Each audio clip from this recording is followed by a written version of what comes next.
Hello, everyone, and welcome to this week's exciting edition of Victory Never Sleeps.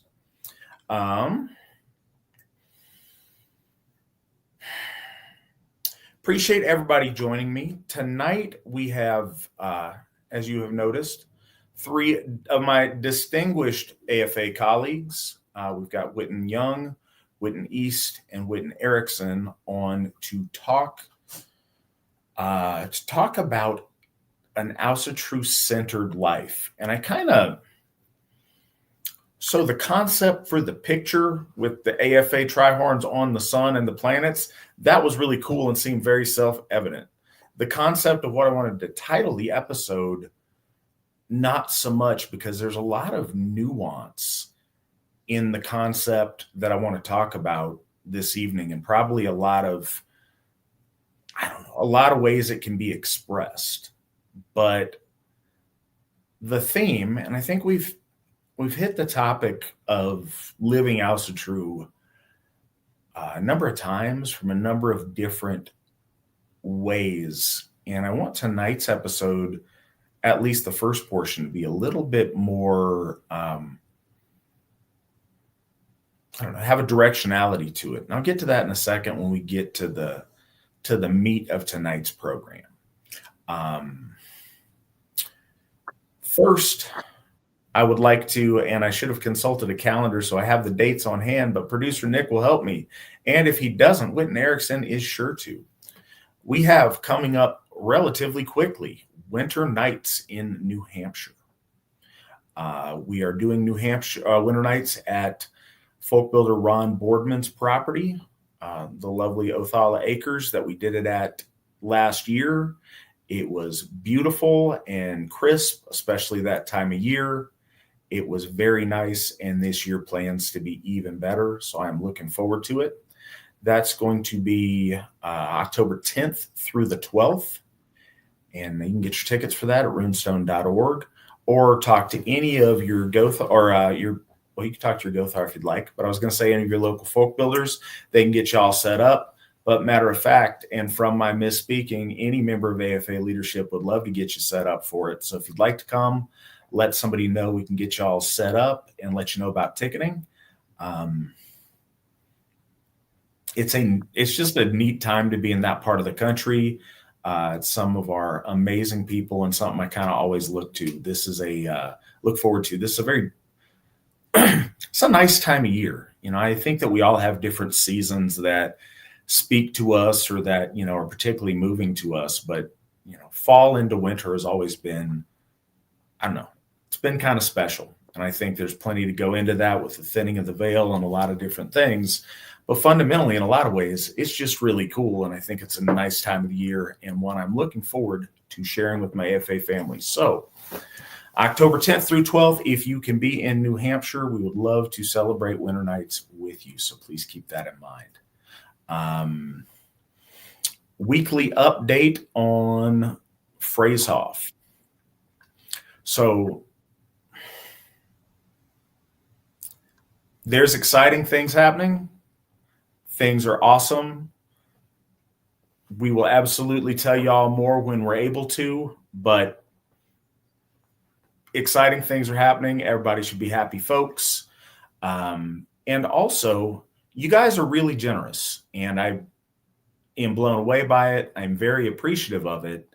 And I think I speak for all of us. Thank you guys very much. Everybody who gives of their time, of their money, of their effort, of their devotion to making this all work. It is really something to behold, and it's special to be able to be a part of it. So thank you guys. That said, we've been raising money for the war chest. We're calling it, for that down payment and to pay off whatever loan we end up getting on Freyshoff. So we're working on that right now. You guys have been more than generous on it. We are sitting at $17,900 raised so far. And, I could go back and try to play with the dates on that, but that's a lot of money and not a lot of time. So thank you guys so much. This definitely moves that needle in a really good way and gets us much closer to where we all want to be. doing exciting things, and it's because you guys are generous. So thank you. Also, since the end of May, by the way, sir. Since the end of May, you said.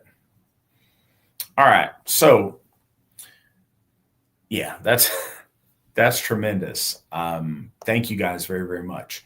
GW Farnsworth starts us out tonight with $50 towards Phrasehoff and $25 to VNS, as well as $25 to Baldershoff Steeple. Thank you very much. We appreciate you. You set the example. First thing on this show every single week. We appreciate you. Also, Nick donated $10 to Phrasehoff. Thank you, Nick. We appreciate you as well. And no, I saw something else here before we get too far. Oh, this was a note. Apparently, my wife wants me to let folks know that we have a current, it's a strange picture advertising it, a current folk services effort in play. And in just a few hours, we have raised $540 to help out one of our members who is struggling with something. So thank you for everybody who's contributed to that.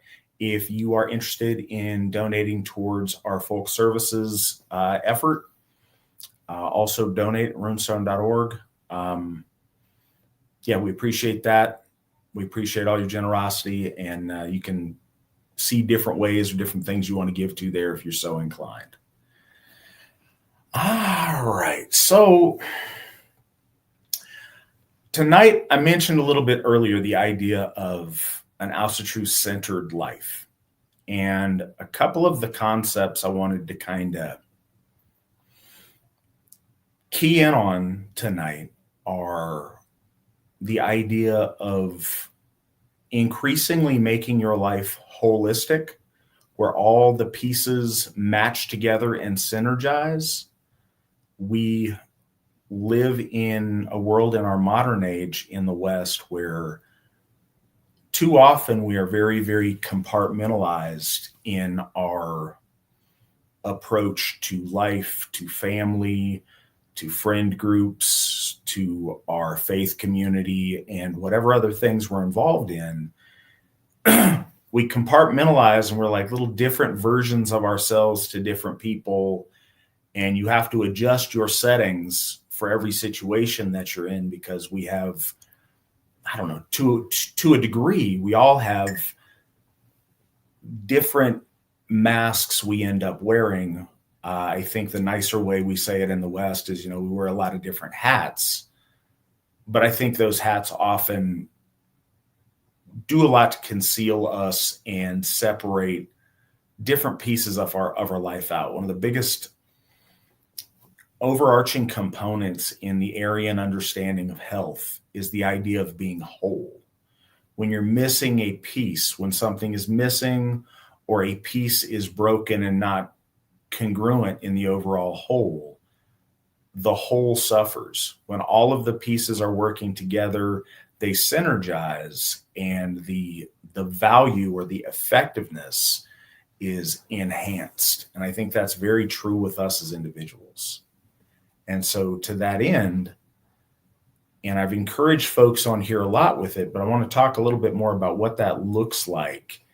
I want to talk about making the gods and our loyalty to our gods the building block or the centerpiece of your life, and what that does in terms of orienting things and how that is in reality. I think a lot of these things too are very easy to talk about as concepts, but they have faces, and you see some of those faces before you tonight, and everybody's life and experience is a little bit different. So in order of how we're showing up on the screen, Trent, tell us a little bit about the position Asatru holds in your life and how that affects all those different, fractals that your life ends up taking. Sure.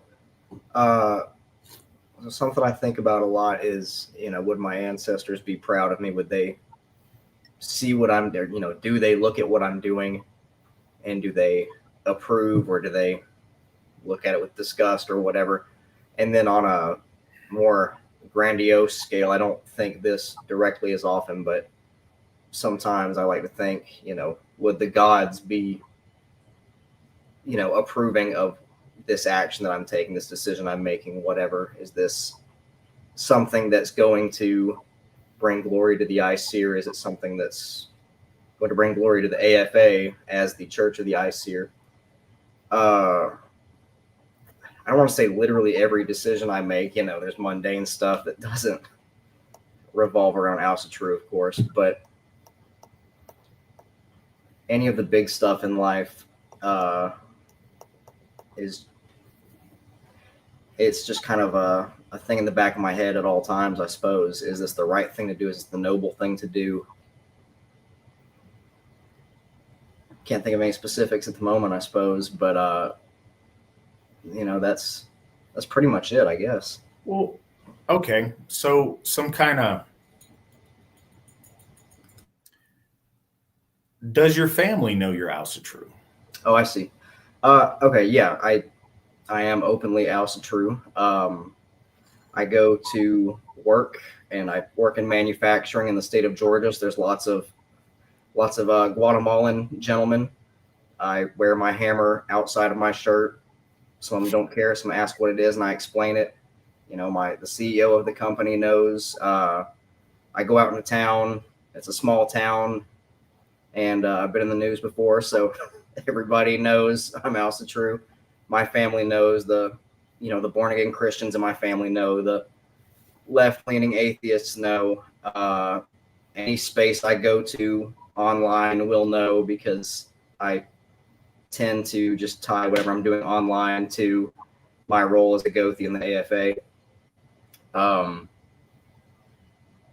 As we say on the program a lot, truth is one of our virtues, and Asatru is my life. So I live it that way, online or offline. I don't have to, I don't have to go on the internet and pretend to be something I'm not.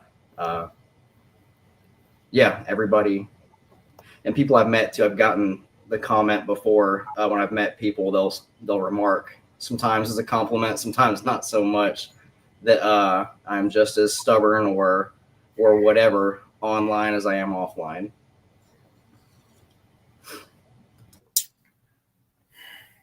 How has that, I suppose it's a complex question.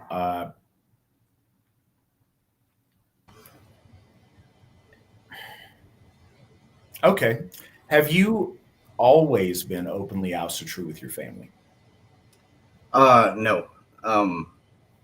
So I was Mormon for a while as a kid. Then I turned 13 and, went down the whole God is dead, man thing, became an atheist. And I was openly atheist because that was a really edgy thing to do in the Bible Belt, I guess. And, clearly I didn't and still don't believe in the Semitic faiths, not for myself anyway.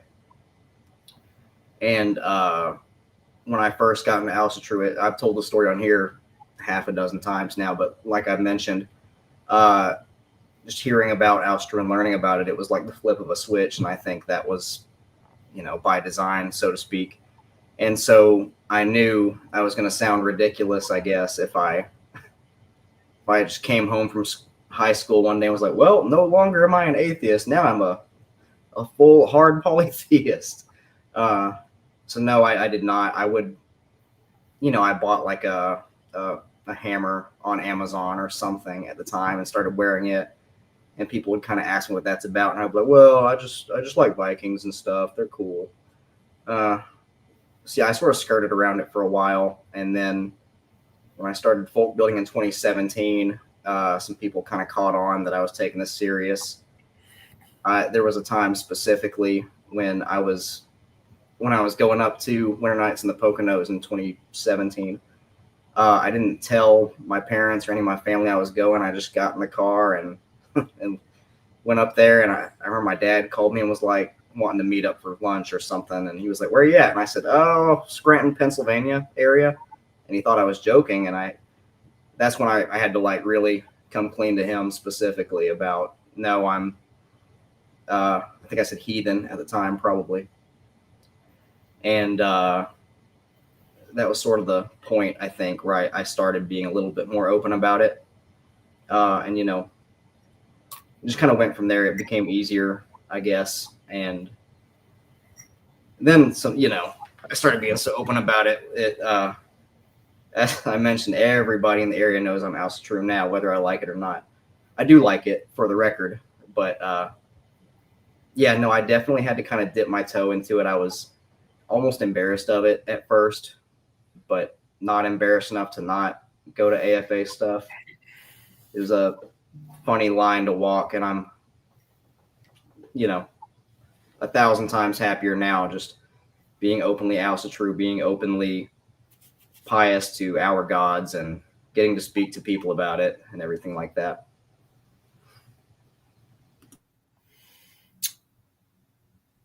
Were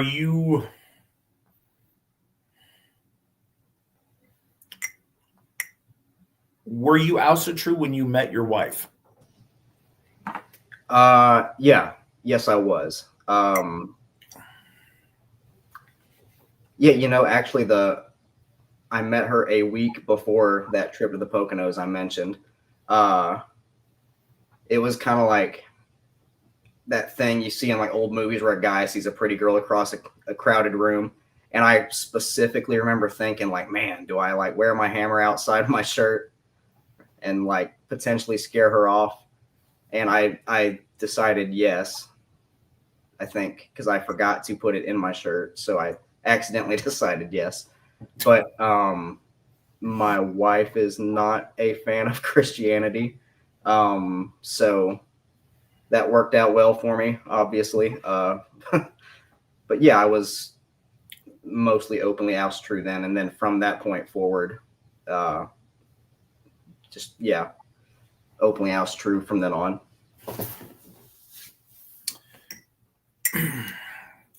All right. Well, okay. I guess the other thing, you mentioned that you are openly Asatru to your Guatemalan coworkers. Have you always been openly Asatru at your place of business? No, at my last place I worked from 2020 until earlier in the year, my employer was, super duper Christian, conservative Christian, the type of guy you would meet anywhere in Georgia, just about. And was mostly making like Christian products. And so I kind of kept it under wraps for a bit, but then I got ordained while I was working there. And at that, when I got ordained, and I went back to work after getting back from the Poconos that weekend, I came clean about it. And he didn't care. He'd argue with me or tell me I was praying to demons or whatever. But I think from then on is when I started being open, even under like workplace pressure, I guess, about it. It felt really silly and cowardly to not be openly Asatru as a Gothi. I don't think you can do that. It defeats the whole purpose. Good deal. I'm going to kind of keep going around a little bit. Witans Young, can you talk to us a little bit about how Ásatrú-Centered your life is and its effect on the other pieces of your life? Yeah, I mean, my story is pretty similar to Trent's. So I first discovered Asatru around 2013, and this was after square peg round hole kind of stuff. Okay, let me back up a little bit. When I discovered true Christianity, scriptural Christianity, through my study with Jehovah's Witnesses, I saw all the missing pieces of what that religion was about. All the stuff that made traditional or more orthodox Christianity in the South, what made it more palpable, they removed all that. They removed all the pagan aspects of that spiritual expression. And I thought, man, this is just really boring. And I went, there was like a book depository at the Kingdom Hall that I went to, and I'm sure that's probably the case in all of them, where it's almost like a store. And there's just rows and rows of books. And I ask the clerk for whatever book is up on the shelf that catches your eye. And I remember there being like a row of spines that were all white, and there was one red one kind of mixed in there. And I said, let me get that one. And if I remember correctly, I might have the title mixed up, but I want to say it was called Man's Search for God or something like that. And it was set up for people that were out in the field doing the recruiting work, or I forget what they call it now, so that they could counter whether it was Muslims, people who practice Judaism or Shintoism. It went through this whole gambit of other religions that you may encounter as you're going out to do your door-to-door service. And one of the things that really caught my eye was it kind of concluded with there were a number of ethnic, tribal religions that they didn't have enough space to cover. And ethnic light bulb went off, and so I started to pursue that. And this is a long way of saying that when I found Asatru and I found my ethnic faith, Matt referred to this as, the health being, making you feel whole, and used the word holistic. That was when everything for me came full circle. And this was without knowing much about doctrine or the do's and don'ts or whatever, but it wasn't so restrictive. It was more about life embracing, from what I was reading. And it wasn't so much about the denial of the pleasures of life and like the need to like almost like self-flagellate. And if God made me in his image, but also made me imperfect, and thereby would punish me for falling short of perfection that he created me, then I felt like that was an abusive relationship. Whereas when I made the shift to Asatru, and I went through some other spiritual transitions in the process. I spent some time agnostic. Atheist probably isn't quite the right word. It was kind of like I don't belong anywhere. Then I found Asatru. But I found that all the things that make me fit neatly into that compartment. And I decided I was going to take the dive. And so I joined the AFA in 2018, and it was right before Winter Nights that year. I think there was Winter Finding was like the next available like local thing that I could attend. And I remember just being blown away by the hospitality and stuff. But I say all that to say that the minute I discovered this, I'm somewhat of a windbag. And, I guess people could see like an extra bounce in my step or whatever. What's going on? What's new with you? And it's this religion that I found. And, it's an ethnic religion. It ties me back to my history for a millennia on end. And I just, I can't wait to tell people about it. So when I made the commitment to really do this, and not just some like cultural curiosity, I decided to make this a thing and celebrate it and participate in the gift cycle and give worship and all that. I was immediately open with it, because before all this, I didn't really have like friends. And I had more like business associates and things like that, where you might swing by your bro's house for a barbecue and have a beer and complain about your local football team and stuff. So that was always real shallow and superficial. But to anybody that would listen, I would tell them all about it. So honestly, that came to be a discussion with myself and my parents, who at the time at least were I don't know, that I think their perception of me is I get obsessive about things. this was just Daniel's new obsession, and it would pass like some of the others before this or whatever. And I said, no, I'm serious about this. This is the way I want to live my life. And I say that because, as we've said on this program more times than we can count, that this is a way of life. It isn't just something we do once a month or once a week or a couple times a year. I think everything we do is an act of worship, whether it's mundane or otherwise. That we carry the chariot of our ancestors. We are the living embodiment of that, and that everything that we do, mundane or otherwise, whether it's sacred, whether it's being a good employee, being a good son, being a good neighbor, all those things. I think that is, paying devotion of those who came before you and being a good representative of them. Here in the last year or so, some of this has kind of come to a head with members of my family and I. And Trent was actually at my house for part of this. My mother had stopped by. I want to say we were celebrating Heather's birthday. And I had just gotten a really cool hand-carved wooden Heimdall mask from, it was made by Gilbert Page, but it was given to me by Bodie Mayo. And it's got a prominent place on my mantle. And my mom was looking at it, and she asked me what it was. And I said, well, that's the god Heimdall. And I went to try to explain who he is and what function he serves and all that. She kind of cuts me off and says something really like passive aggressive. And she referred to him as a haint, which is, kind of a deep South pejorative for, wicked spirit or whatever. And I was grossly offended by that. And I prayed to Heimdall later that, he wouldn't hold that against my mom. She just doesn't know any better. But it created like this friction and tension between my mother and myself and my wife as well. Because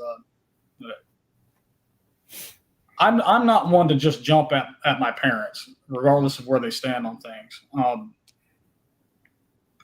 That's part of my upbringing. I rarely ever raised my voice to my mother, or certainly would never do that to my dad.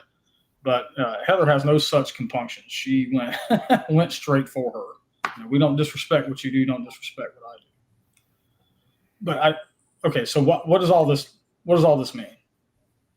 It means that even at the cost of people that I do hold dear, this still comes first. That you'll hear often that family comes first, and while that's true, but I think if you're a good Asatru, you're a good family man to begin with, because that's part of who we are. As far as my employers and stuff like that, again, before I met all of you guys, that I didn't have any friends, so all of my friends were people I worked with and stuff. And so yeah, I've always been very, very open about what I believe, how I believe, and all of that without any fear. Maybe some concern, but not fear. Well, good.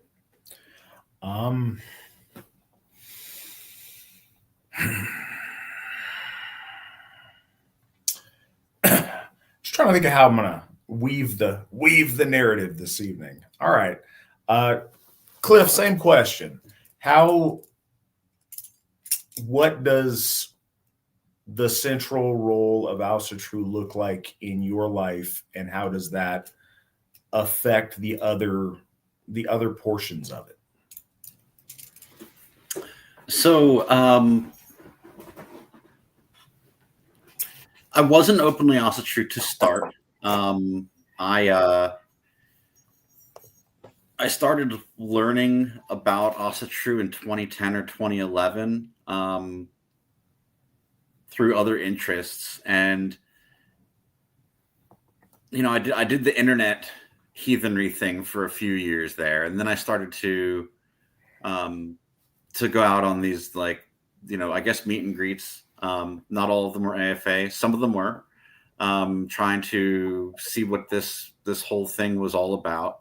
But I kept it to myself for at least the first 2 or 3 years. I've mentioned it on this show a number of times, where, you know, I would disappear on my family. I was a single man then, so I'm talking about my dad, who I owned a house with at the time, and my brother, and you know, my pre-Asatru friends, as it were, the people that I knew from, you know, graduating from high school together, or work, or other associations. And like, you know, we both go to the same bar on the same corner or something like that. Some of it was pretty shallow as far as how we knew each other. But I would go on these secret camping trips, basically, kind of like what Trent did. You know, I would just kind of up and disappear. And I'd done that for a few political things before too. I'm just not around this weekend, you know? And, you know, you do that often enough and you start to get questions about it. Like, hey, where were you? You know, sometimes we can't reach you. Are you okay? And, you know, they're probably picturing me depressed, sitting in my apartment all by myself, or some other such sadness. And I was just like, oh, I'm camping. Like, who are you camping with? Them friends. Oh, who? You don't know them. You know, real shady, kind of. I didn't think of it that way at the time, but I was being like an evasive teenager who was going out, you know. But I did eventually come clean about it, because Asatru started to become more central in my life. I was making friends and forging relationships that I could no longer keep off to the side and, you know, treat it as a hobby. Because, you know, hopefully this is something that most of the people watching this don't understand. And for anyone who does understand it, fix it. But when I started in, like Trent, what I would have called heathenry back then, it was very much a 1 weekend a month thing. I went to Asatru. I wasn't Asatru. It's something that, like, I did. It was something that I went to. It was, you know, like going to a concert or something like that. It was, you know, it was more serious than that, but the way that I was treating it, it was very much, it's sort of this special interest hobby that I have that I would do either when I was on the computer alone reading stuff, or when I would go out to these events that, you know, that the people who are in my life organically didn't know about. So I think that's something that's common for people when this is new, because it's scary at first. You don't know how people are going to receive it, especially those that are closest to you, those that have known you long before this. You know, your parents, my parents, who, you know, tried to raise me to be a proper Roman Catholic. I think most of our people have parents who at least nominally raised them Christian, and if not, raised them Christian very, very seriously. And so I don't hold it against them when, you know, the proper thing for a Christian to do if their child is not Christian is to fear for their immortal soul, and to, you know, feel both a sense of defeat and obligation to kind of save you, right? So I try to be patient in that regard. But my parents actually really impressed me when I came clean about what I was doing. My father was pretty matter of fact about it. I don't know, maybe he suspected already, or, you know, just knew that I was into strange things already and it didn't faze him. My mom, though, really, really impressed me. I gave her a call one day and I'm like, all right, Mom, I need you to sit down. I need to tell you something. And so, you know, I probably scared the daylights out of her with that opening. You know, she's thinking that I'm about to tell her that I've got cancer or something like that. You know, like that's I treated it so serious, way more. I mean, not that Asatru is serious, but I treated it in like a grim seriousness. Like I expected that I was about to like wound her soul when I told her this. And I let her know about Asatru and the Asatru Folk Assembly and what I'd been up to, and, you know, how important it was to me. And she told me, was like, you know, I thought you seemed happier and more confident. That's awesome. And it floored me. I thought she was going to be, you know, invoking the Blessed Mother and, you know, doing, you know, all the stereotypical Irish Catholic mom things, like you got to get down here right away and I'll have the holy water ready, So it wasn't like that. Now she may have done that privately. And I wouldn't be offended by that, because if she's a sincere Christian, she does have to have some level of concern based on what she's been taught. Right. She's wrong. So, hopefully she'll see that one day. She will see that one day at the very latest when she passes. I think all of our people are, I think all of us are in some kind of a surprise that way, because we can't really know exactly what that's like. But the people who aren't Asatru are in for a particular surprise. As far as how it factors into my life on the regular, I took a page from a friend of ours, Brad, a long time ago, because I talked to him a lot whenever I got the opportunity, and a lot of what he said stuck. He had a lot of really smart ideas about things, especially at that time. And one of them was that you need to align your professional life and you need to align your social life so that you can make Asatru the center of your life. And I didn't do anything about it at that time, because I had a regular drive 30 minutes one way, 9 to 5 kind of job. So I spent a huge chunk of my time in the car, eating junk food or smoking cigarettes or getting my blood pressure up because somebody cut me off or was going too slow, all that awful commuter stuff. And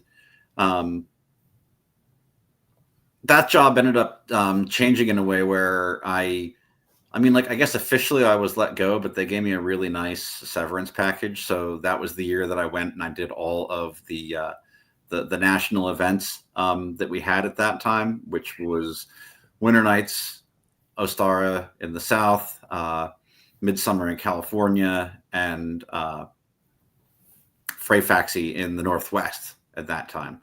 And, that was awesome that I was able to do that. But when I, finished my summer of my year of traveling, when I was looking for, a new full-time job, because I'd burned my parachute in it was a good thing to do, but I probably should have saved some of it. I specifically looked for work that I could do from home online, that would allow me to have, get rid of that time in the commute and be able to spend time in a way that I could be a greater contributor to Asatru. So that kind of joins two topics of some of the things that you've asked. I would say that I am openly Asatru at work, except that it's never actually come up because I do IT work remotely. So when I'm on the phone with a customer troubleshooting their network, it's not really an appropriate topic to broach in that setting. And as far as my colleagues go, the only time it's ever like we don't talk about religion or politics at all. And because we're not in the same physical space, we don't take breaks or lunches together or anything like that. So it is all shop talk. It's not, there's no real social conversation there. But when I put in time off, I put down what it's for. I don't hide it there. So my manager has at least seen the words, even if he doesn't understand what they are. I have my Hoftaler set up through direct deposit. So the payroll department has, I had to give our EIN and the 501c3 letter and all that stuff. So they've seen our letterhead. So it's been there that way. I haven't hidden it, but it doesn't come up organically. And I know in a lot of ways it's not appropriate for me. Like if I were to just bring it up, it would be very strange in those settings, but if anyone ever asks me about it, I'm going to tell them exactly what it is and, answer as many questions as they want, honestly. If anyone ever opened that door, I think it would be a pretty fun day. So there's that. And I have the great fortune of having met my wife in Asatru. I think that's a real blessing. It's funny because on this show here today, we have two people who met their wives, and their wives were already Asatru, and then we have two others who brought their wives into it, and both are correct. I think that we need our men to be able to find quality women where they can, and the AFA is one place where you can do that, but it's not the only one. Since I've had children, Asatru in my daily life has taken on a whole new character than it did when I was a single man, or when I was dating, or anything like that. It has really enriched a lot of my day-to-day Asatru, because being able to explain the stories and our gods to my kids helps me see them in a new light myself. Being able to express it in terms that a 5-year-old can understand is a good exercise, and sometimes that's right at my level, honestly. Another thing that that's cool is when they see things that I don't. I mean, there have been times when Owen has corrected me on the lore and been accurate on it, and I'm not glad that I was wrong about something, but it's darn impressive that we've taught him those things, and that he's retained them. He's going to have a real advantage over me, or I think any other adult, as far as that. The things that you learn young, you keep them forever. And being able to I had never really developed any kind of a practice or relationship with like land wights or house wights until I was married and had children, and that's become a real big part of Asatru in the Erickson household. I think that in addition, ancestors, of course, are almost always at the center of my focus, but land wights and house wights are something that the kids can relate to in a real easy, tangible way. And I've noticed things that I would have never noticed without, first of all, recognizing them, and without the kids recognizing them. Just earlier this week, we were talking to the kids about how, sometimes they get scared of like ghosts or the dark or things like that. And, I wanted to present some alternatives to them than like, something strange happened in your bedroom, so it must be a ghost. I like, well, maybe it was a land wight playing a trick on you, or maybe it was the house wight playing a trick on you, because they do that. And, we forgot to wind the clock, and we forgot to turn the page on the calendars to September, and there's a pile of socks in the bathroom. They don't like that stuff. We got to clean it up. We got to wind the clock. The calendars are a kind of clock. We got to get them all correct. Things need to be neat and tidy and the way they're supposed to be.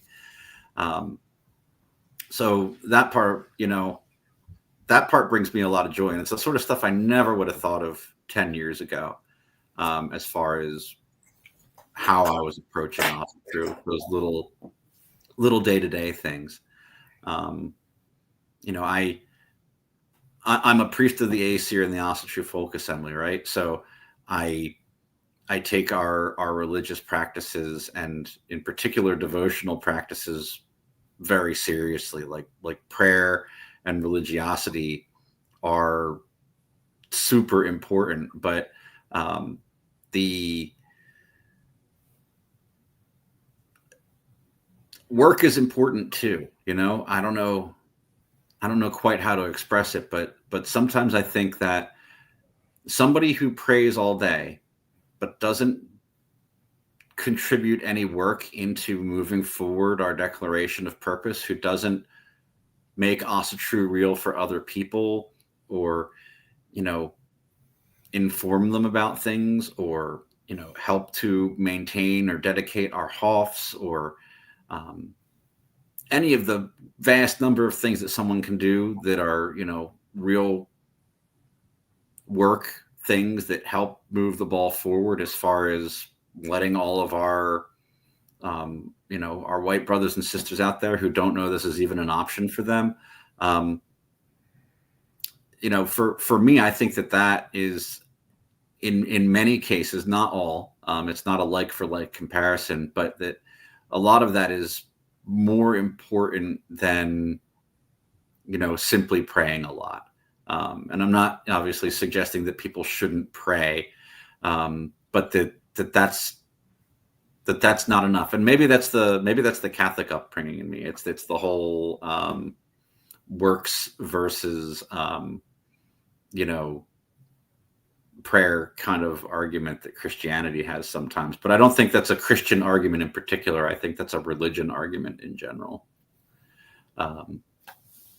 But that's a lot of where I'm coming from on this stuff. I can't imagine at all what my life would be like if I hadn't. Well, I can imagine actually, and it's not great. Where I would be without Asatru is quite a bit more miserable than.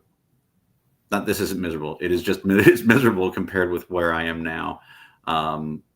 Before I was Asatru, I worked to play basically. I went to work 5 days a week, sometimes 6, and it was all about getting money to go to that concert or to have that party or, to pick up party supplies, as it were. So it wasn't something that was good for me in mind or spirit or body. Certainly would have taken its toll. Probably already did a bit, but I'm a very fortunate man. I'm a very lucky man. I really do feel blessed by being able to participate in the Asatru Folk Assembly on the regular, and that I have a wife who does the same, and that my kids are being raised in this. It's a good thing, and all of you watching should do it too. Absolutely. So you brought up something that I think is really important. And I think conceptually, I don't know, people get too comfortable spending too much time in their head. And a fundamental about the Asatru Folk Assembly is how we define Asatru. And I think it goes to the definition itself. Icelanders would tell you that Asatru means belief in the Aesir. And it does, but etymologically, the point of belief, like the root word, is troth with, is loyalty to. It's something that you can trust because of established loyalty. It's from trust and loyal adherence to agreements is how you come to a belief in or a trusting of. The word true comes from the word troth, which means an oathed loyalty to something or to someone. So in the Asatru Folk Assembly, Asatru means loyalty to the Aesir. It's not about what you believe. You need to have a certain amount of correct belief. But if your belief doesn't dictate your action, that first, it only sort of matters. And secondly, it doesn't equal religion. We all have things that we believe or ideas that we have. It's different from those being a code of core beliefs on your relationship with the divine that are expressed through a devotion and a loyalty to a deity or set of deities. It's a real different thing. There's a lot of people who are very well read or very well educated in whatever way, conceptually or philosophically on a subject. But if it doesn't change how they act, what's the point of that? Other than, it's fun to learn things. But it's different if they affect your action and what you do. Asatru is expressed through active worship of our gods and through living deeds in your life. Very common expression in Asatru since early on has been that we are our deeds. And we're not our thoughts. We're not our beliefs. We are our deeds. We are defined by the things that we do in this life, not just by intentions that we have, but those intentions when they're made manifest with actions. And I think this is important to conceive of or think about, but oftentimes we overthink it. Our gods are conscious, living entities with personality, with agency, and with, cognition. We know how to interact with other things in our life that have those faculties. What is valuable to them, you perpetually, saying they're awesome, or you doing things that you think they approve of, doing things in order to give with them or to share with them or to honor them. People in your own life or in your own experience, what matters more to you is, is it somebody who has nice thoughts about you, perhaps in the privacy of their own home and their own mind, or people who express those thoughts with deed, with gift giving, with celebrating you publicly and making your relationship and the things that you care about important in the way they live their life. And I think our gods are much, much more than that, but certainly on the most basic level, what do we think they value? Because a lot of the time we look at so many things individually and through our own lens of like, how does my faith affect me? How does Asatru affect me? And so it's easy to think about everything from your perspective. It's a challenge, but I think a very worthwhile one, to consider what the gods might think about us. What do the gods think of how we're behaving? What do the gods think of a ritual that we're doing? Does it please them? Does it not? Is it something that they would approve of, or is it something they might not approve of? How often do we think that way? And I think that's really important because, again, all of that is reflected in deed, and deed is so central to Asatru. While I got the floor, I want to acknowledge John donated $20 towards our folk services initiative. Thank you very much for that, John. We appreciate it. And we've got Angela, who donated $25 towards Phrasehoff. Thank you very much, Angela. It's much appreciated. So we got some questions coming in. One thing that the chat room has kind of noticed is there is a disproportionate number of former Jehovah's Witnesses either on the show or in the chat tonight. So that's kind of an interesting place we find ourselves. Daniel, do you think that there is, anything particular about the Jehovah's Witnesses that would, have overlap or lead, former witnesses towards Asatru? I think there's a number of things. I think because they approach their religion with honesty, and they approach the religion at its core. They're strictly scriptural based in their approach. To the T.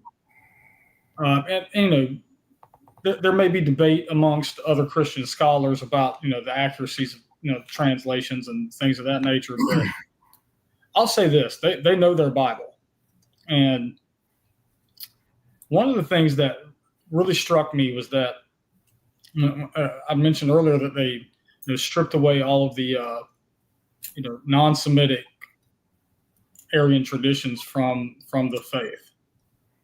And Matt, you being up in Anchorage, I'm not sure about the diversity of the population up there, but down here it's a very diverse population, and it really encapsulated like universalism at its very core.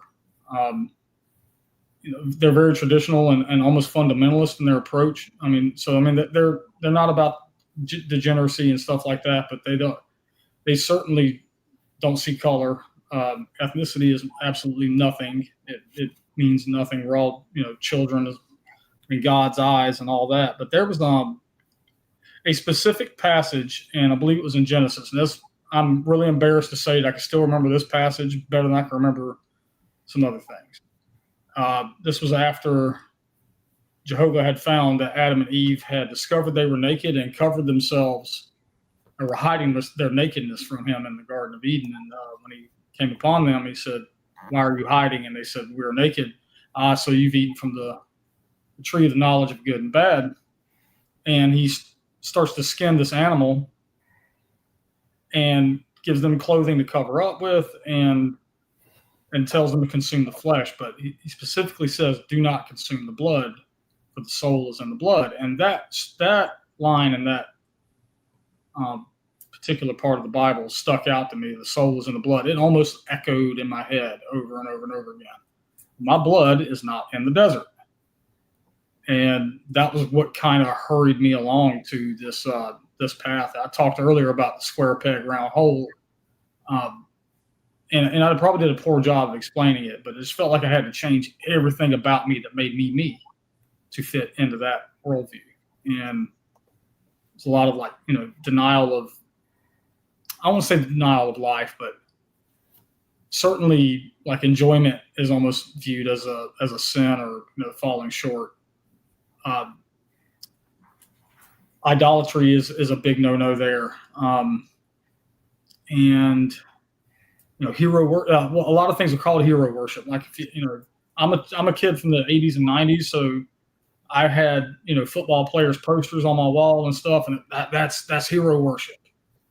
And why are these things bad? And again, I understand that the concept was misguided by my admiration for athletes or whatever. I think because they strip so much of the pagan veneer from it, that it kind of reveals how ugly it really is. And I think that was what kind of drove me away. And had it not been for that single line in Genesis and that book that I found at the Kingdom Hall, I don't know where I'd be right now. Yeah, I don't know other than what I found. So anybody in the audience might not know, I was also a Jehovah's Witness for a time. And that experience really primed me to understand Christianity, to reject Christianity, and then to embrace Asatru. And a lot of overlaps there and stuff that Daniel said. Wasn't a lot of diversity in it in Alaska, and most of it I was involved with was in Fairbanks with my cousins and my aunt, where it's even less so.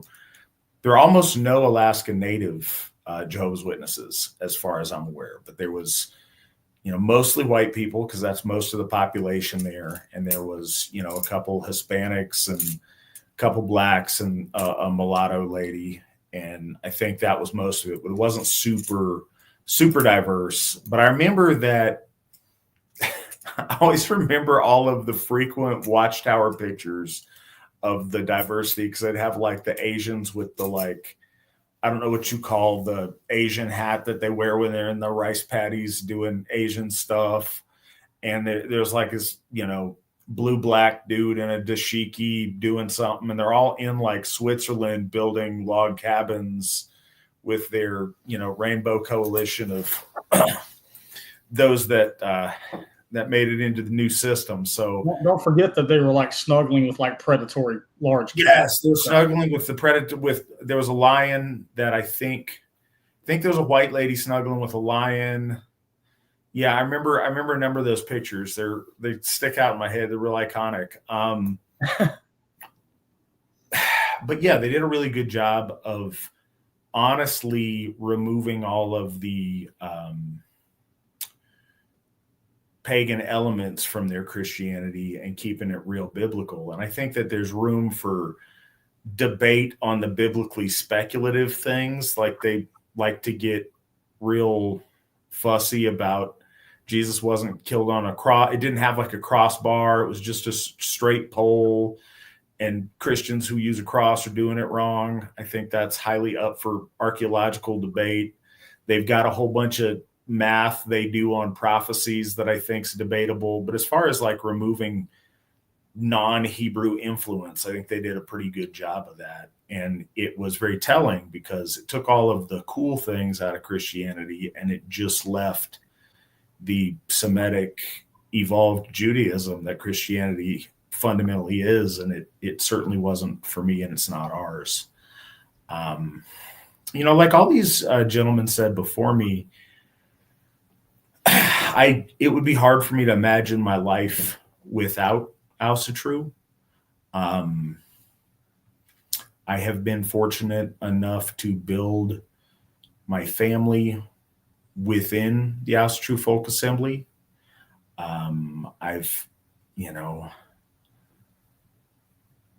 Initially when I first got involved with Asatru, it was, to a degree, kind of like Cliff was saying, I would go to Asatru. It was something I could, I would try to get people together locally, but I would, once a year I would fly out to California for midsummer, or I would go to midsummer and then to winter nights in subsequent years and feel like for those, handful of days here, a handful of days there, that was my authentic life. And I was living all of the days in between kind of in anticipation of, or to facilitate going and doing those things.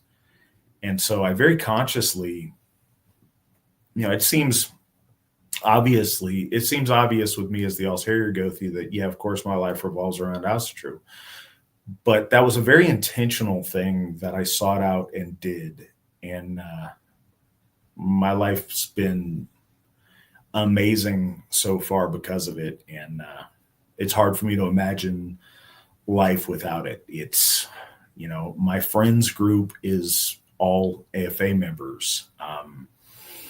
The trips and things that I go on, not that there'd be anything wrong with just going on recreational trips, but just because of how things work, they're going to AFA events and to see AFA members and be involved in Asatru. And it's extremely fulfilling. And I've heard that from a lot of people who have joined the AFA, and I'm glad to hear that. It's not that I'm like contorting the rest of my life to fit Asatru. It's that once you embrace and internalize Asatru, all the other things in your life that have been confusing or have been conflicting, if you let them, they can all find their place and work together. You don't have to force square pegs into round holes. Things just kind of fit, and you start seeing a synergy, and you start experiencing blessings in your life and friends and success. And it's like that for a great number of us. I can't guarantee that for everyone who joins. We all have different things we need to work on and different starting points. But that's something a lot of us have experienced. So we've got some questions kind of stacking up. Caleb wants to know, hello, I've got a few more questions. Is there an AFA stance on splitting the body / ashes upon burial so it is stored in different locations?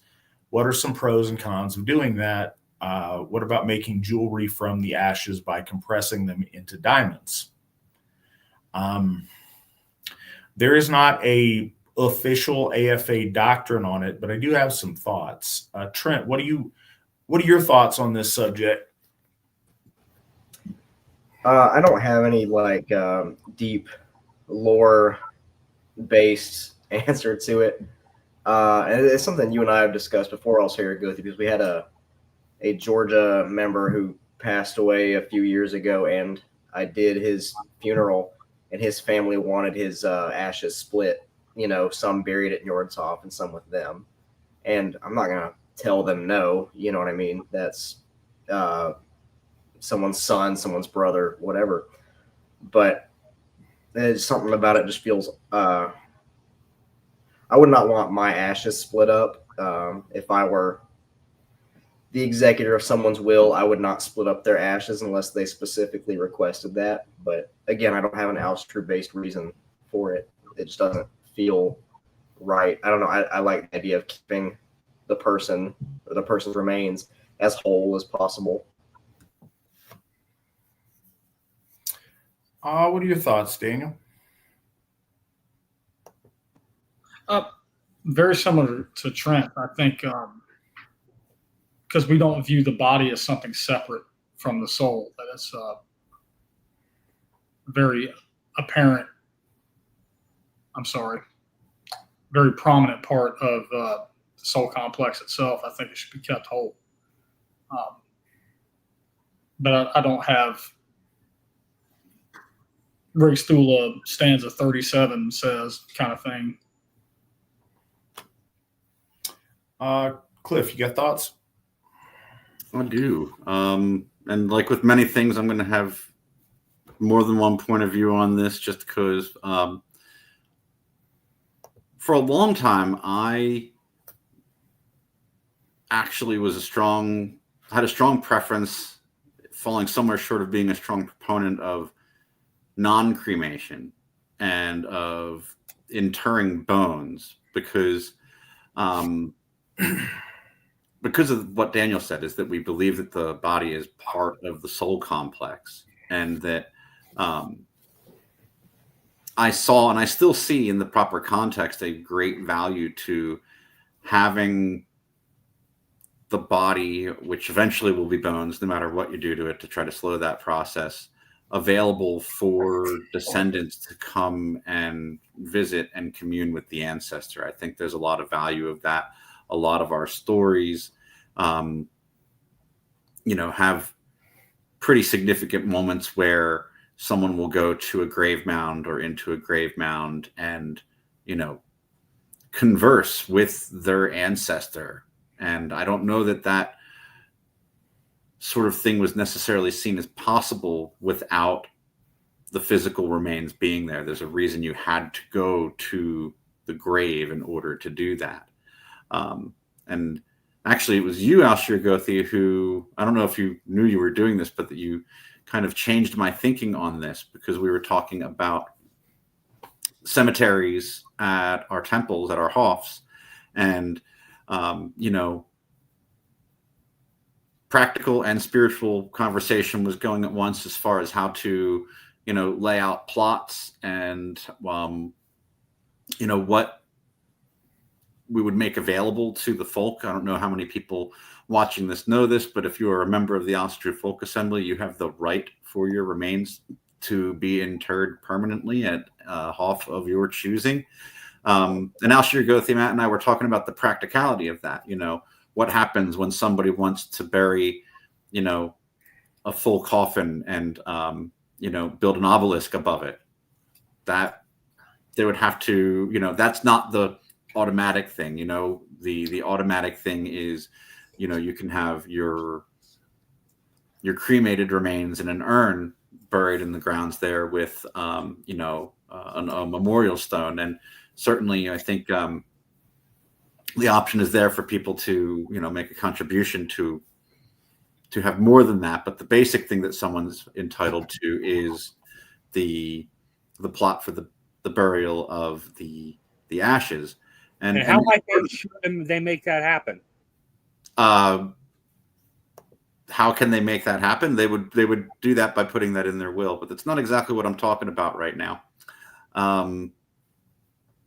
As part of the conversation that I was having with Matt, we were talking about cremation as a mechanism for our soul to ascend. And that, in archaeological Asatru and in the heathen times, that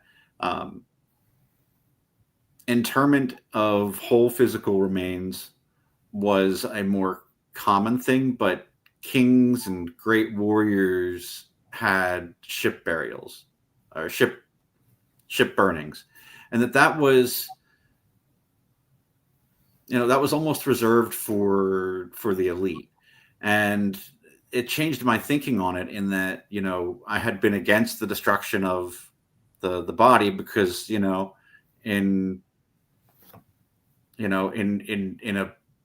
proper, thinking about it too much, I wanted to leave my bones for my kids, right? That leaving behind ash remains was just as appropriate, or perhaps even more appropriate in context. I don't think that either one of them is wrong. But I, kind of coming back around to the original part of this, the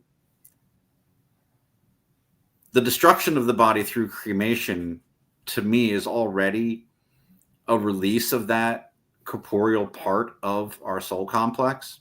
The ashes aren't your body. They're a part of it, but there's so much more that was there that's destroyed in that process, that I don't think that the separation of the ashes from one another is going to, mess with our soul complex, for one thing. That ascension process of that part of the soul has already happened at that point. And I think that, scattering, some people want to have their ashes scattered in, their favorite forest, or in the ocean, or on a beach, or something like that. And those ashes invariably end up all over the world, right?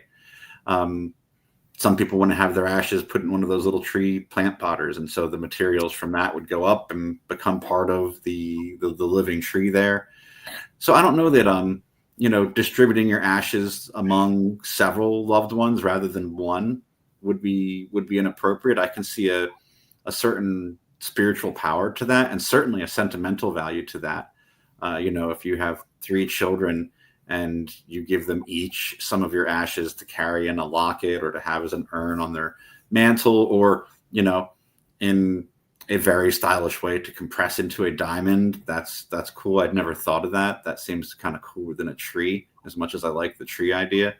It's probably going to be a tiny diamond, though. I don't know that there's that much ash that comes out of a person that would, and I don't know, maybe not. But anyway, yeah, I'm not opposed to the distribution of the ashes to places and people that are going to be respectful to them, and where the spiritual and religious intent of them is, going to enhance someone's life. Because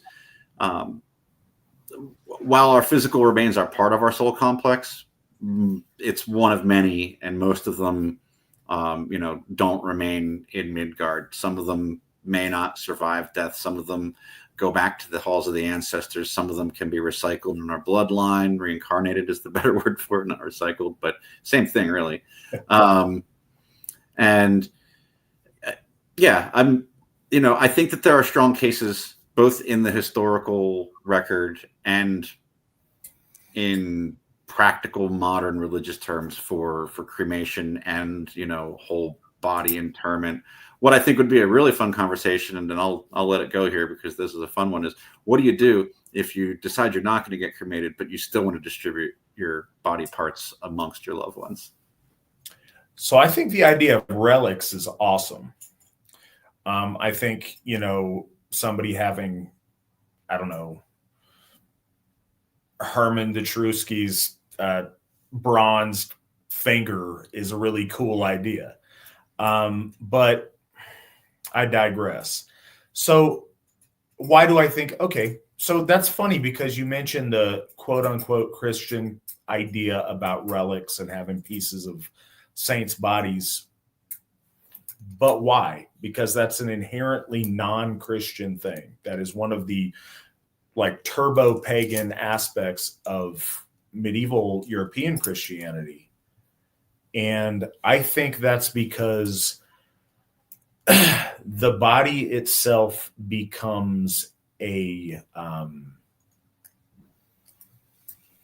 storehouse for spiritual energy. And I think a piece of the body of somebody who is an ascended person of heroic stature, there's a piece of that goes with that physicality of it. I think in the same way that having, family heirlooms or,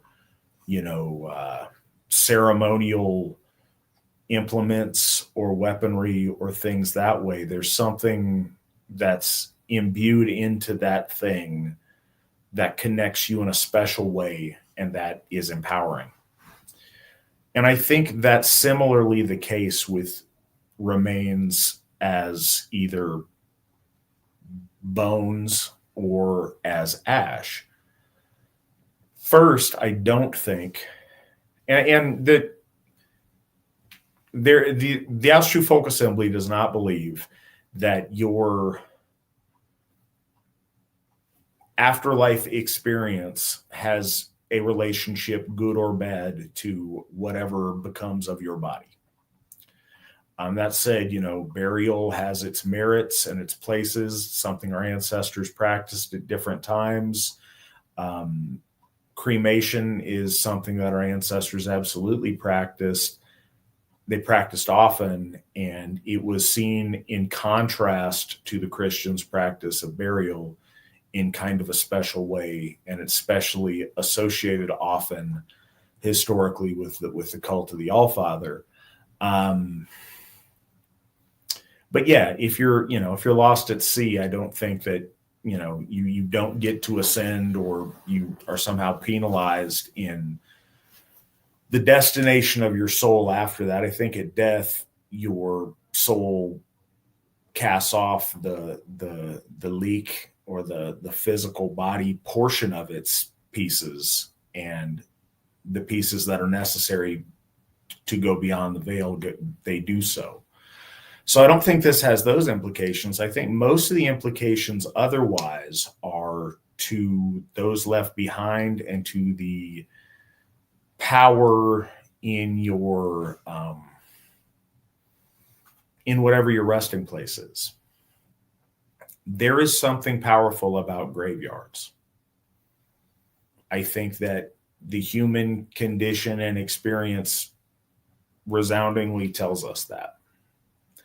The presence of deceased remains is powerful. Well, why is that the case? I think probably a number of reasons. I think the remains themselves have a power to them, but I also think that the commemorative nature of whatever monument is erected, be it a simple plaque or, whatever is used as a tombstone there, that grave becomes I don't think portal is the right word, but special point of connectivity between the living and the dead, specifically between the living and that particular deceased person. And I think that when all of the remains are in one place and there is one location of that, all of that energy is centralized in one spot. I think that the more that you divide that up, the more that energy is spread out. And I think, for example, my grandfather and my grandmother, for that matter, and my uncle all wanted their ashes scattered at Arctic Valley in just outside of Anchorage. It's a really cool, old time ski. I was saying ski resort is misleading, but a place where locals would go ski. And it had, at one point in time, it's like half on military land and half on civilian land. And so when they came up for my grandfather came to Alaska in 1964 and moved his family there as his kind of final posting in the Army. And so they spent a lot of time there growing up. Anyways, long story to say that we dumped all of their ashes, scattered them in this valley, and we dumped them from a plane. So while they're spread out, they're localized, and they're like, when you're in that valley or in that place, you feel like you're amongst them or whatever.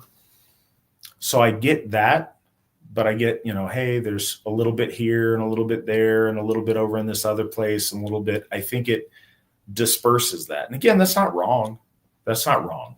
That's the sentimentality that Cliff mentioned, as far as, if each of the kids or each of the grandkids has a little urn on their mantle with a little piece of grandpa in it or whatever. I don't think that's wrong, but I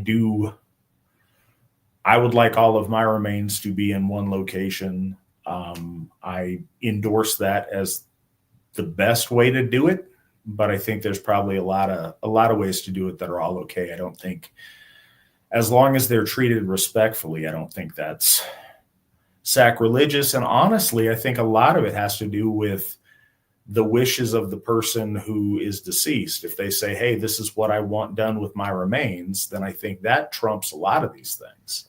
That should be an overriding driving force. And this goes to what Nick was saying. And this is a fine time to bring it up. So nobody likes to think about their wills. Nobody likes to think about dying. But it is something that's going to happen to all of us one day. And it is surprising how much because we don't think about it, we just assume things are going to happen a certain way. In my time in the Asatru Folk Assembly, I've known a lot of our members that have passed. And I will say the majority that I know about who have passed did not have wills in effect. And I don't want to say the majority, but unfortunately, several that have passed didn't get what they wanted with their estate, with their remains, with their funerary rites, because nothing was in writing. And so their family, who may or may not have been supportive of their faith, got to make those choices based on whatever criteria they wanted. And often that meant people not getting what they want. So in the Asatru Folk Assembly, we found a resource, doyourownwill.com. It's legally binding and appropriate and acceptable in all 50 states, and I believe in some Canadian provinces. I'd want to check that to make sure. And again, if we have any international listeners, it's something you may want to check, but do your will. You can do it on there. You can do it on there for next to nothing, or as far as time, it's free, but you can do it on there for, I think I did mine in less than 10 minutes. But it's really important, especially if you have children.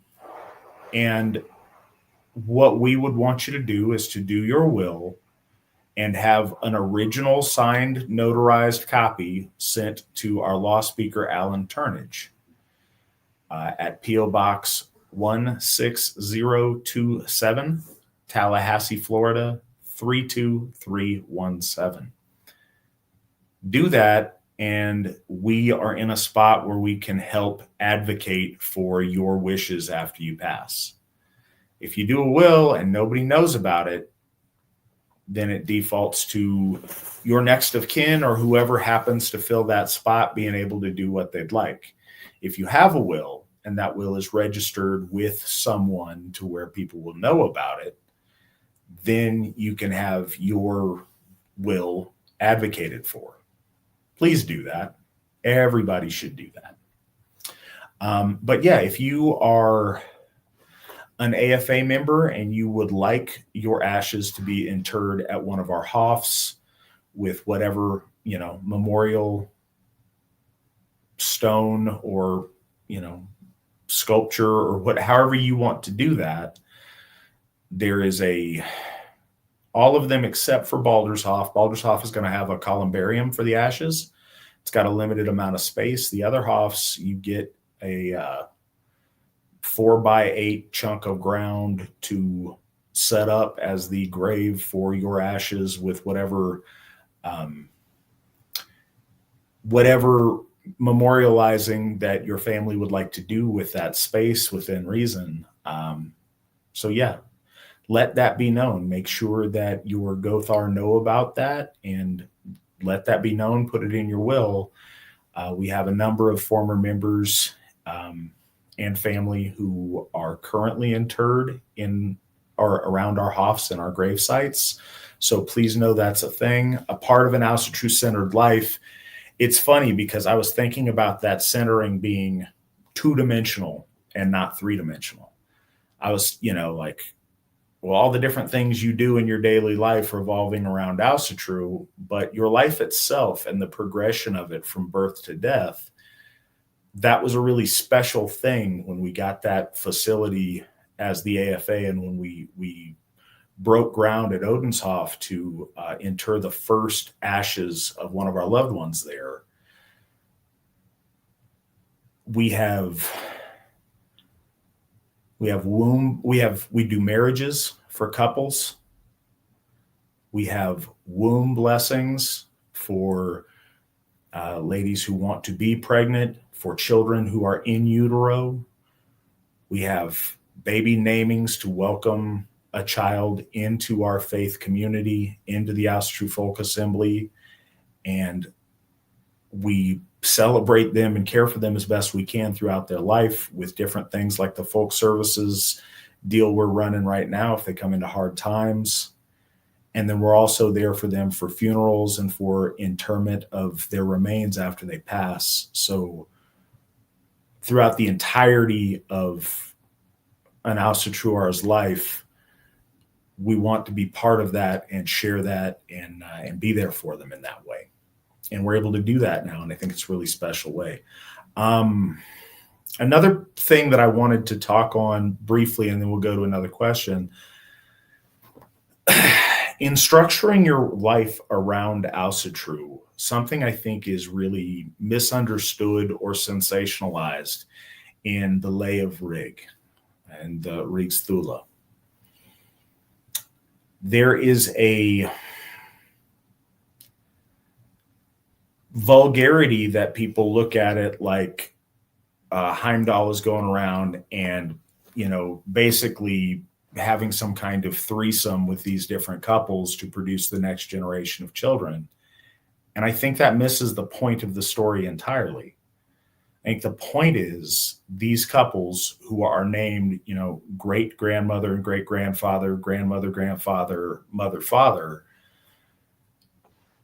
is to invite the gods in to your home and into your marital bed in the sense that they are into the creation and formation of your family in the most blood and bones sense. You invite the gods in and make them part of your relationship, make them part of your marriage, make them part of your parenting since day one, and build your family around the Aesir. And through doing that, we saw these generations symbolically of our ancestors grow progressively more noble and refined and better and benefit from inviting the Aesir into their house, into their home, into their marriage. And the produce of that was beneficial because of it. So I would challenge everybody to take a little bit more, more mature look at the Rig's Thula in that way. Next question. Greetings, Allsherry Gothi Matt, Witans Young, Erickson, and East, and Folk Builder Nick. What is your favorite royal virtue? Thanks for all you do. Nick, what is your favorite royal virtue?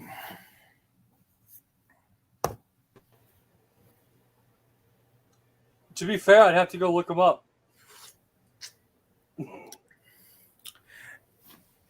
Yes, so I wish I would have pre-screened the question because I do think that's something that's largely in concept and not something that a lot of people talk about. So I think that's a concept and a thing that will get fleshed out more in the future. But along the same lines, let's go with this. What is your favorite of the noble virtues, Nick? Industriousness. What about you, Trent? So I did pre-screen the questions, and I did not know the royal virtues, but I messaged Whit and Brandy on the side to ask, and she answered really quickly because it's her deal. And just for everybody's benefit, the masculine royal virtues are nobility, chivalry, might, reliability, piety, cunning, adroit, virility, and ferocity. The feminine royal virtues are regality, frith, duty, beauty, intuition, altruism, morality, charity, and forbearance. But if I had to pick a favorite on the spot right now, I'm going to go with chivalry, which chivalry is kind of already an Aryan ideal, like picturesque ideal of nobility anyway. But knights are cool, and that code of, well, nobility and chivalry they were known for in the high medieval ages is something I've always aspired to, like, kids like, dinosaurs or astronauts or cowboys or whatever. I always thought knights were cool. So I'm going to go with chivalry right now. And if the question is asked at a later date, I might have a more fleshed out answer, but that's my current answer. What about you, Daniel? I'm gonna have to go with piety, as the royal virtues are laid out for me. I think that it's a really cool word that means devotion, means reverence. Something that Osir Gothi Flavel was discussing earlier about the etymology of the word Asatru.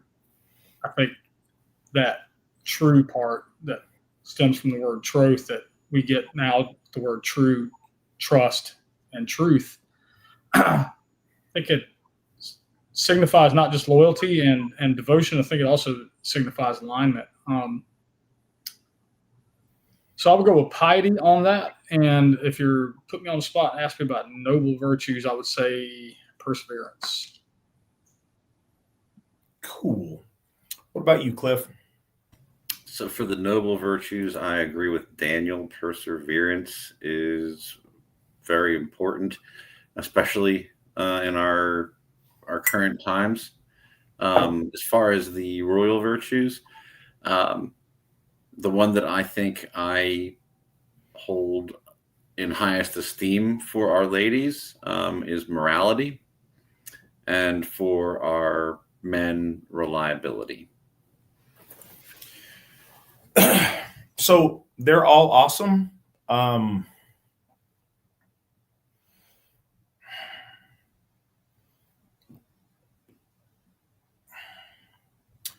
right, so to not overlap, maybe of the masculine royal virtues, might, and I don't mean it in the comic book way that it might easily come off as, but I mean, I do. Might is awesome. Conan style might is really cool, and I don't diminish that in any way. But what I also think is might equals your ability to do things. Some people are, excessively mighty, and they can do amazing things with their super abundance of might. Other people less so, but we all have some sort of might in the vigor of our limbs to do things. It is very tempting in the world we live in to feel powerless, that there's much we can't do. No, it's your obligation to exercise your might towards your goal to the best of your ability. Doesn't matter that the guy next to you might be mightier. You, in and of yourself, make use of the might that you possess. And if you're, envious, then go to the gym and get mightier. If you're envious, learn a new skill or gain power in your life.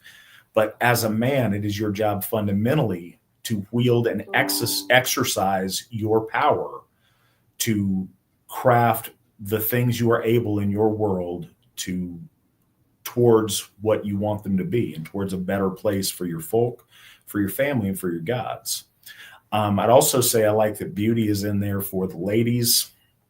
I think beauty is neglected and perverted in the world that we live in so very often.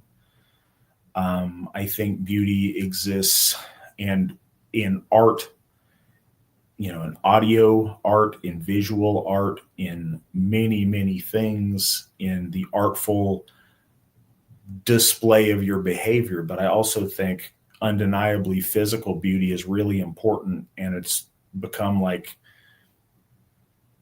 somehow a bad thing for us to say that and admit it. No, I think that our people should strive to be beautiful and to excel at that, and let that be a shining symbol of their nobility, that they take care of themselves and present themselves beautifully. So I think that's awesome.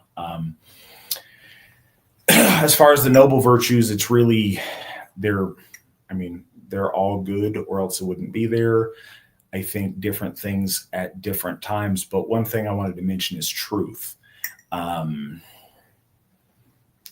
Truth in how we conduct ourselves towards others, but very, very importantly, truth in our ability to be honest with ourselves about both our weaknesses and our strengths, to take an honest assessment of things that we could improve, to be honest about when sometimes it's not your fault and it's somebody else's fault, to be honest with our reactions to one another. Very often we have allowed politeness to be an impediment towards speaking honestly to one another, especially when that honesty is asked for. There is a challenge as men for us to honestly answer questions in a straightforward way, even when we're conscious of not wanting to hurt feelings, or not wanting to make waves, or not wanting to be rude. There is an art to being able to avoid those things while still being honest. And I think that speaks to our virtue of truth. And guys, at any time, if you want to say something or add anything, please feel real free to. Given the AFA is a religious organization, could you all please address how an Asatru should be responding to recent events?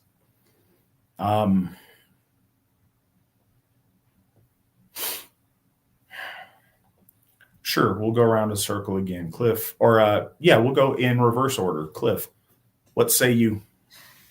Sure. So I'm going to assume that the question is about the assassination of Charlie Kirk today, which is a terrible thing. I didn't agree with Charlie on everything, in particular, some of the Christian zealotry that he held. And that's,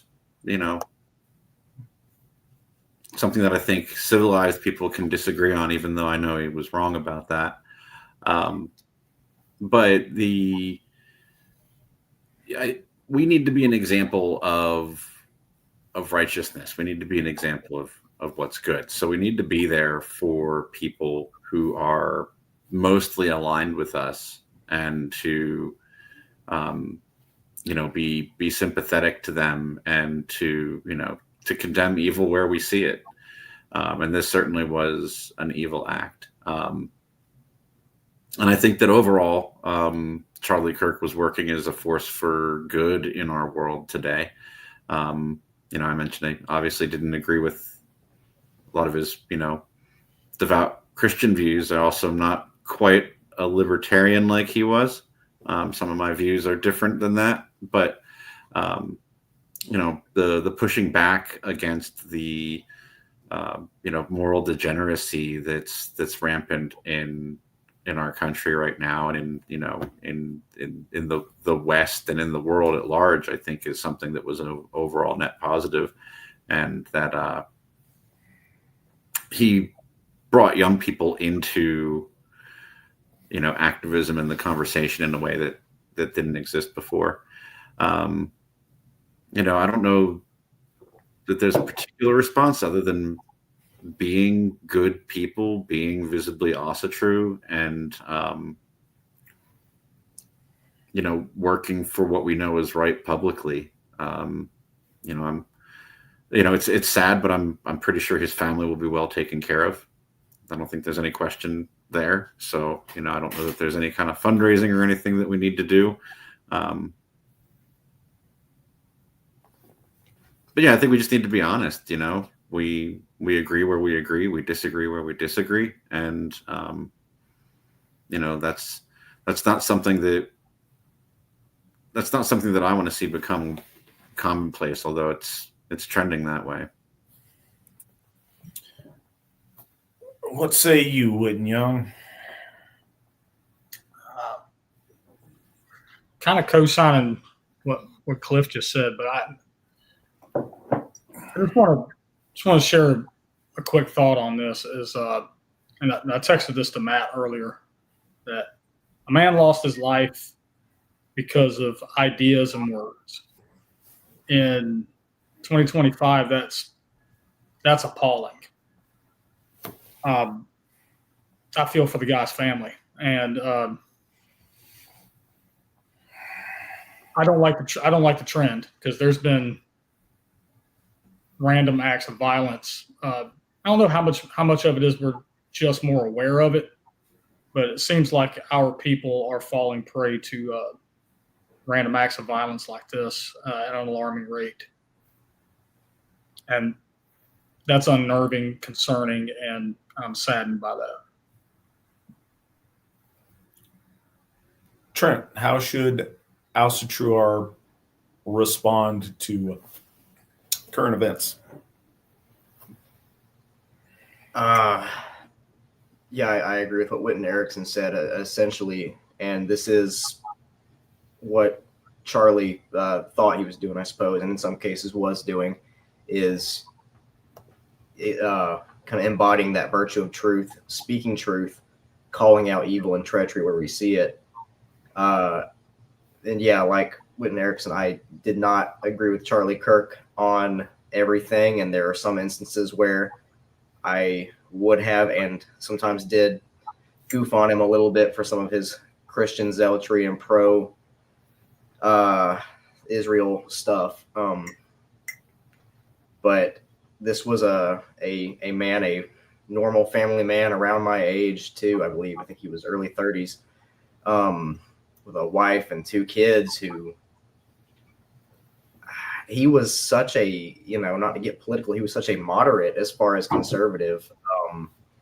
And even still, that was enough for somebody to feel the need to take him out. And something I wanted to mention about him, though, is people were talking about he wore a plate over his chest at these events because he knew the risk that speaking truth in this day and age, that risk was there. And I really admire that he was able to go out and do that, he knew the risks and he expected this was a possibility, but he still went out and he spoke mostly actual truth, and then some stuff that he thought was the truth and that he sincerely believed to be true, whether he was wrong or not. He went out and he preached that to young people, and he would have these respectful civil debates about it, knowing full well there was a possibility he would be killed for it. And, he's not going to be an AFA hero or something like that, of course, but I just really respect that. And I've been thinking about it a lot today leading up to this episode, just because, like I mentioned, he was around my age. He had 2 young kids, and I kept thinking about, what would it be like if I woke up for work one day, or to, I don't know, get here on BNS. And I told my wife and son, love you guys, I'll be back in a minute. And then, no, I'm not. You know what I mean?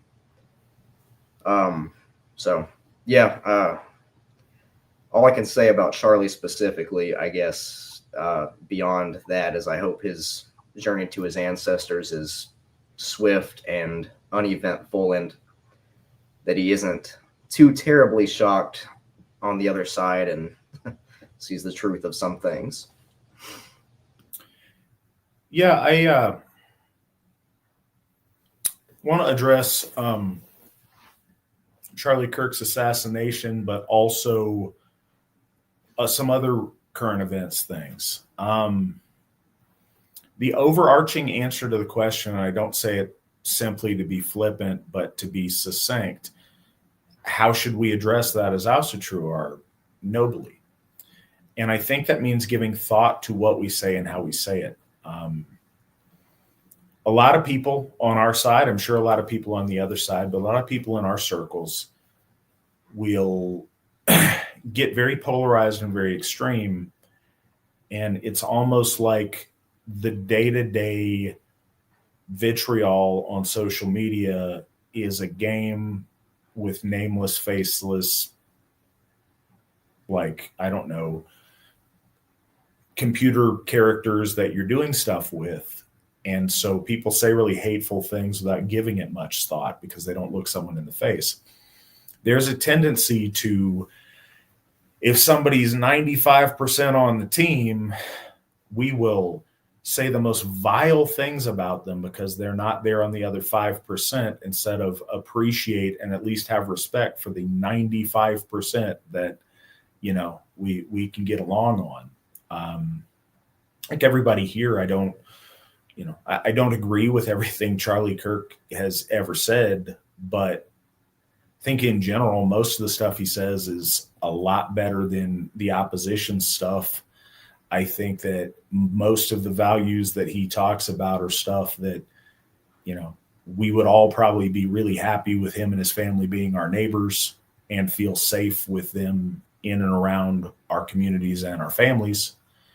And I think that he had a tremendous amount of courage to speak truth and what he felt to be true to a world where there's a lot of consequence for that.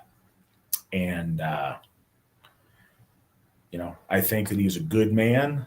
And I think that there is a young wife and 2 young children without a husband and without a father tonight. And over somebody at distance shooting him dead because he said things that weren't mean-spirited, but things that some people don't like. And that's really unfortunate.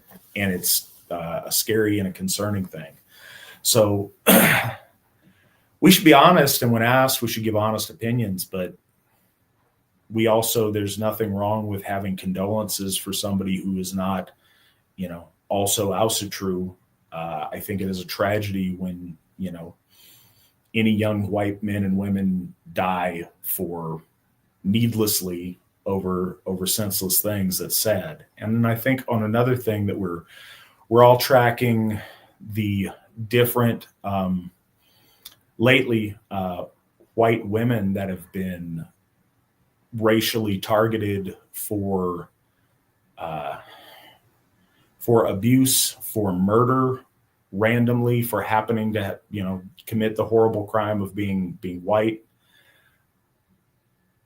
I think we all, as Asatru, need to be very aware of the world that we're in.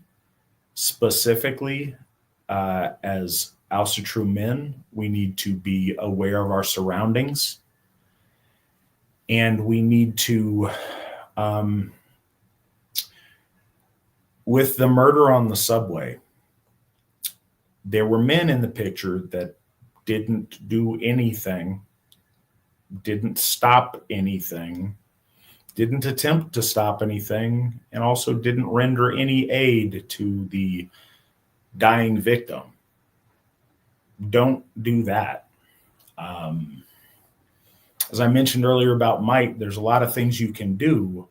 Take agency, do things, behave legally and responsibly, but look out for those around you, especially when we're places with our children and our ladies. Be aware of who's around you.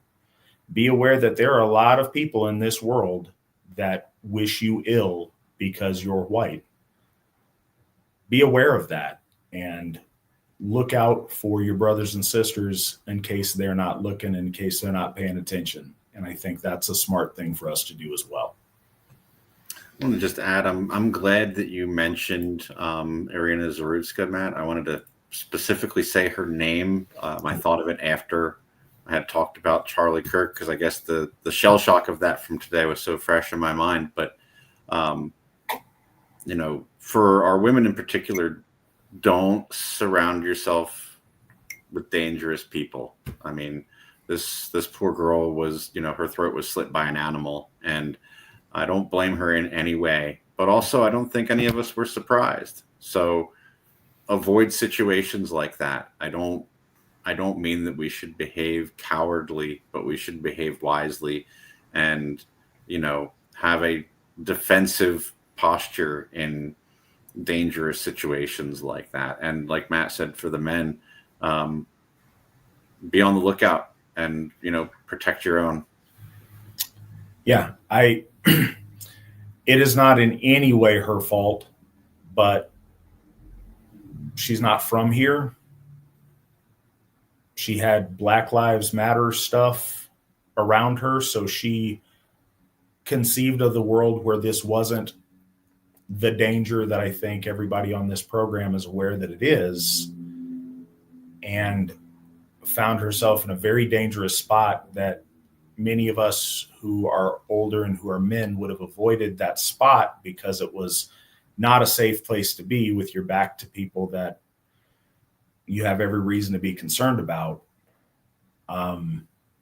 Just try to learn from it as best we can and make sure that we are aware of where we are and who is around us, and that we look to the safety of ourselves and our brothers and sisters.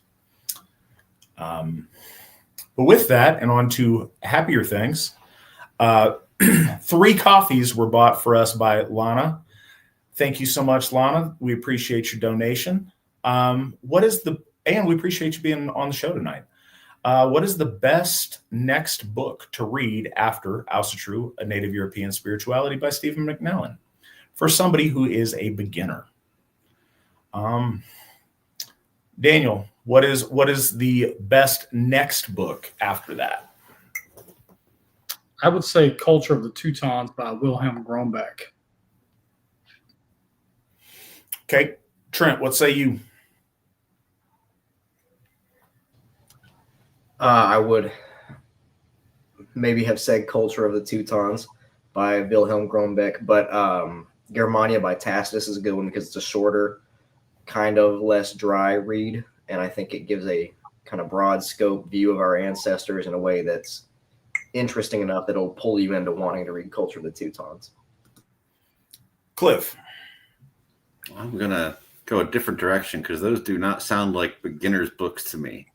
They're excellent, but I'm going to recommend one of my go-tos. I'm going to recommend The Children of Odin by Padraig Colum.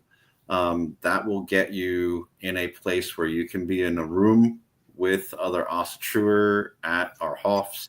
And when we start talking about different stories of our gods, you're going to have some kind of clue as to what we're talking about. It's not perfect. Some of the details in the stories are a little bit mixed up, but it will give you a good kind of, for lack of a better word, chronological kind of telling of our Eddas and of the Volsung saga, which is the story of one of our great heroes. And it will give you some footing to read other materials in some kind of context. If you move on from that to reading the Prose Edda and then the Poetic Edda and then into sagas, I think that's a good approach. And I also like it because it was published in the early 20th century. I have a strong preference for older translations of our stuff, or in this case, an older retelling of the Eddas.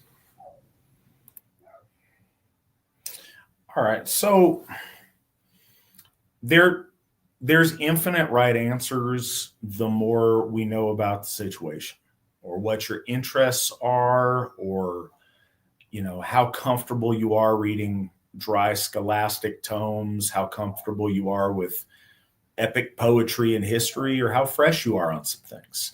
So there's a lot of there's a lot of right answers. What I'm going to recommend first is not a book, but you should read it. And I think it will help you orient yourself and know where we're at if you haven't already read it. And I would recommend that to anybody listening, anybody, consuming this at any time.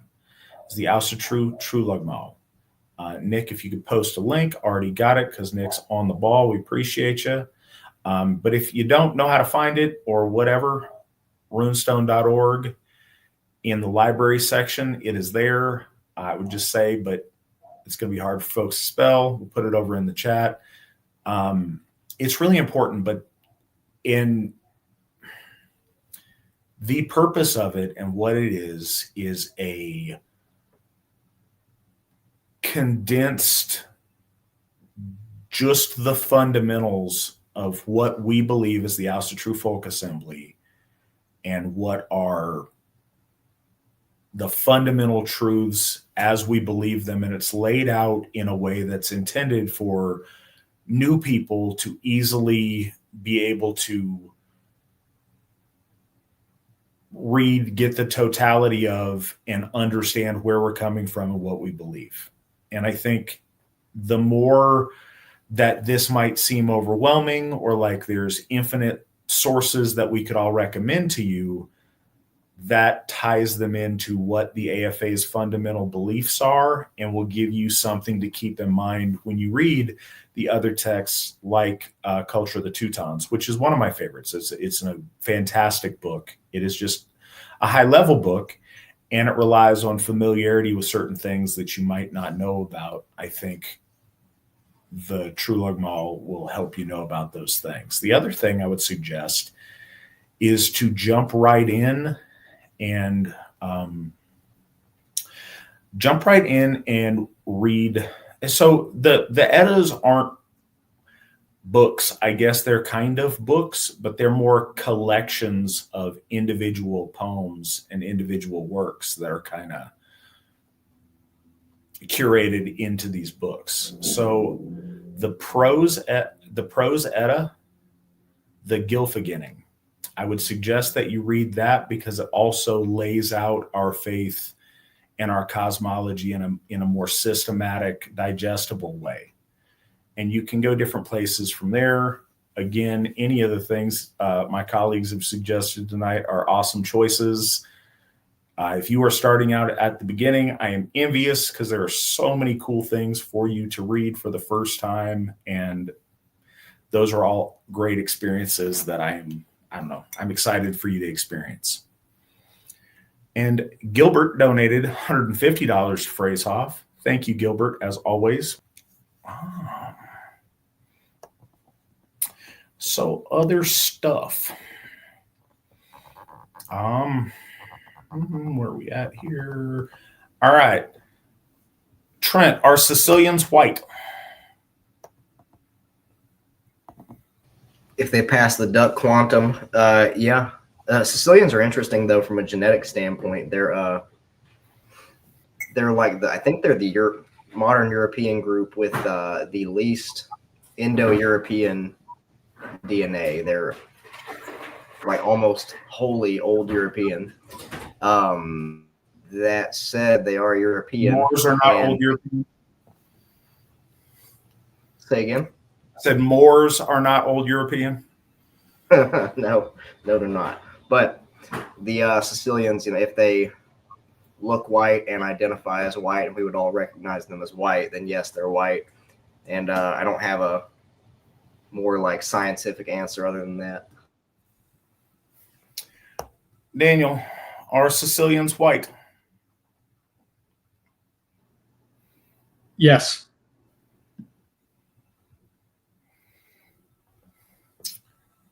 Okay.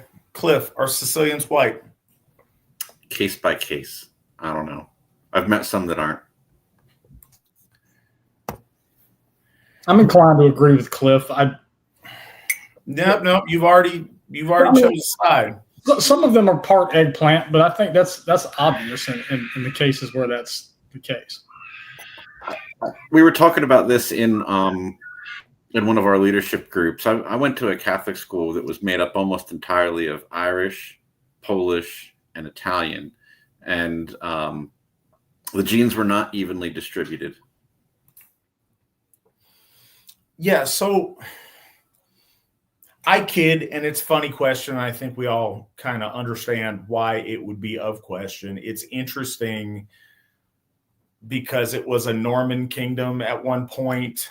It has it being an island in the Mediterranean, it has a lot of different peoplings. It was an area that was Greek for a very long time.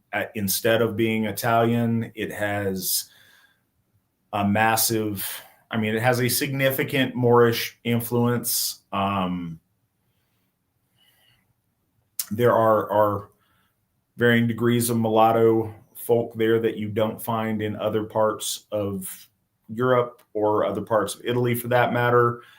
So I think if you were looking for people that are not white in Italy, I would suggest you go look in Sicily.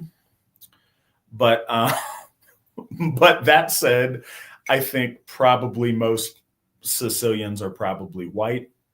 But I think it's worth cocking your head and looking at a different angle perhaps sometimes. I'll point out that of all the groups you mentioned, the Moorish were one of the most recent, other than the modern Italian state. Funny, it did not occur to me, and I guess I did not realize, and it sounds real self-evident now that I know, but the name Maurice means like the Moorish guy. So there you go. So Maurice's case is not one of the ones that rises. Yeah, they don't call him that because he's the gangster of love. What else do we got? Oh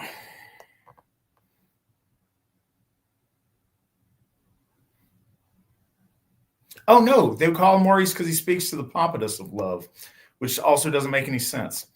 That said, gold maple, and I know a lot of people know this answer, but it's always instructive to see how different people answer it. Cliff, what is Asatru? All right, so I'll start by repeating and presenting maybe a little bit differently how you defined it earlier. It is troth to or troth with the Aesir. I've often thought of it as, literally true to the Aesir. It's Asatru. A lot of Icelandic and other Germanic language words, if you just look at what they mean, would mean literally, like by sound in English. You get a lot from that as far as the etymology. It's true to the Aesir, troth with the Aesir, meaning that we are loyal to the Aesir, who are the gods of order as understood by the Norse people of Scandinavia and more broadly Northern Europe. In modern Asatru, it means the Asatru Folk Assembly. We are a pan-Aryan church of our people. We are the church of our natural kinship related gods of us, of our people, our folk, white people. Daniel, what is Asatru? It is the ethnic religion of the European peoples, minus eggplant.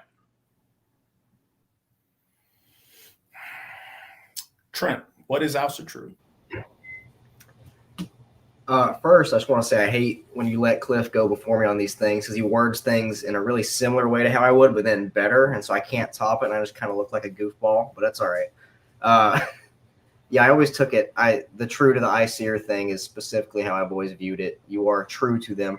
Saying troth or loyal to is better, probably. Nowadays, I typically say loyal to the Aesir because it's an easy word.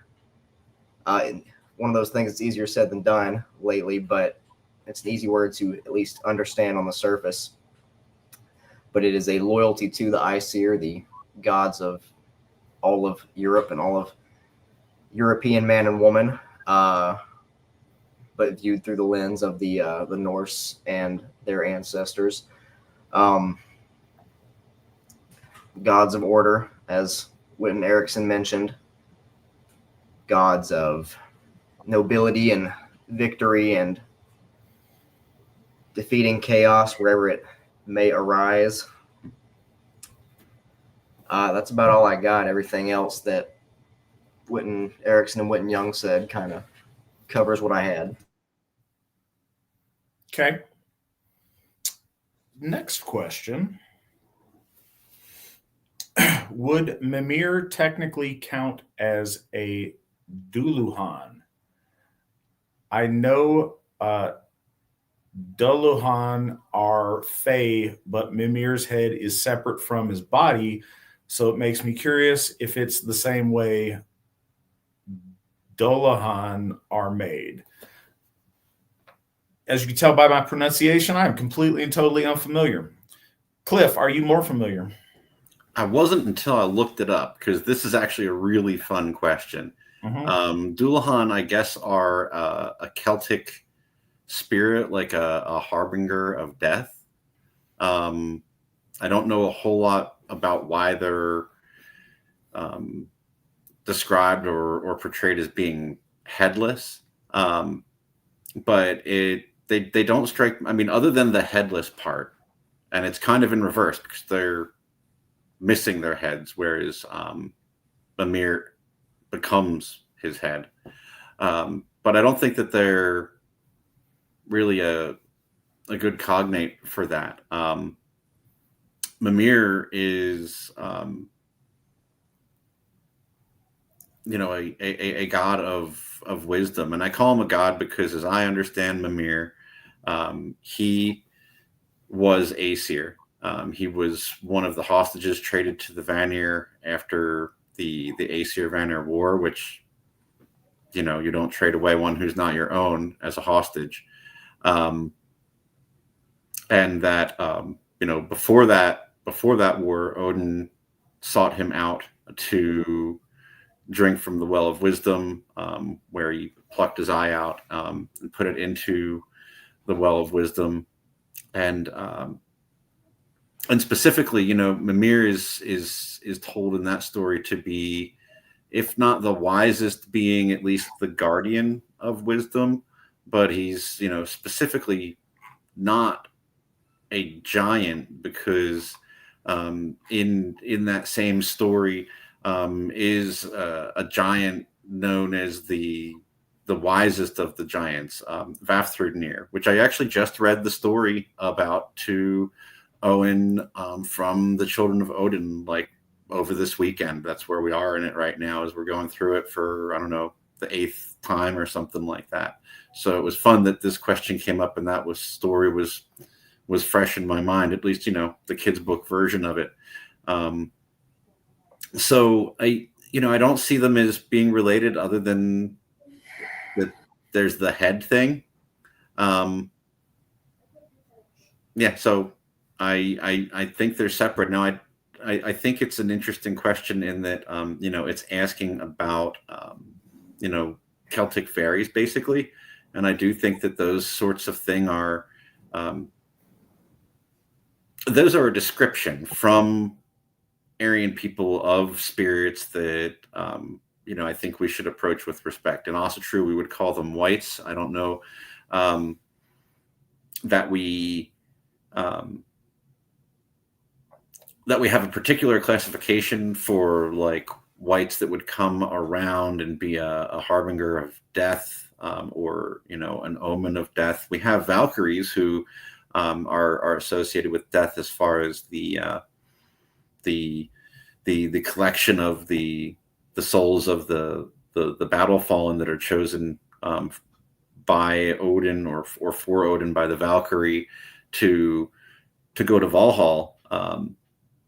But from the little bit that I was able to look up about the Dullahan, I don't know, they seemed like more of a menacing demonic kind of power, which is completely in line with Celtic Fae. They're not usually pretty friendly. They tend to either be neutral or evil.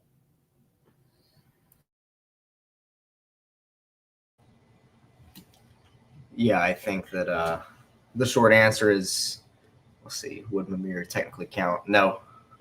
But yeah, it is a neat question. I didn't know what a Dullahan was either. I don't know if I'm even pronouncing that right.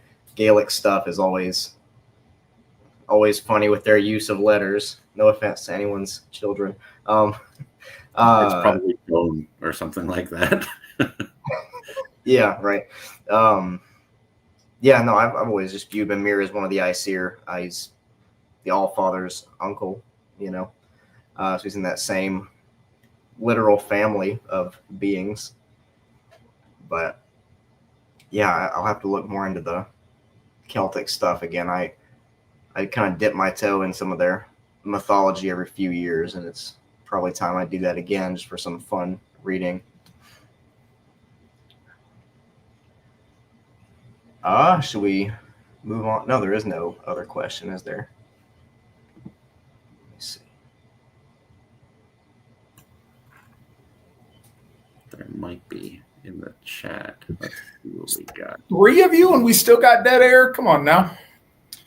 It didn't for more than like a second or two. That's the second or two I caught. No, so anyways, I heard a little bit of that, and I did run a quick Google. No, I don't think that particular kind of overlap, just because he's headless. I don't think that makes the case, because he is. I think Cliff is right to say he's a god. He is not one of the Aesir that we typically give worship to, but that doesn't change his legitimacy as a god. And I think that puts him in an entirely different sphere of being than what we would call, some kind of whites or Vatir.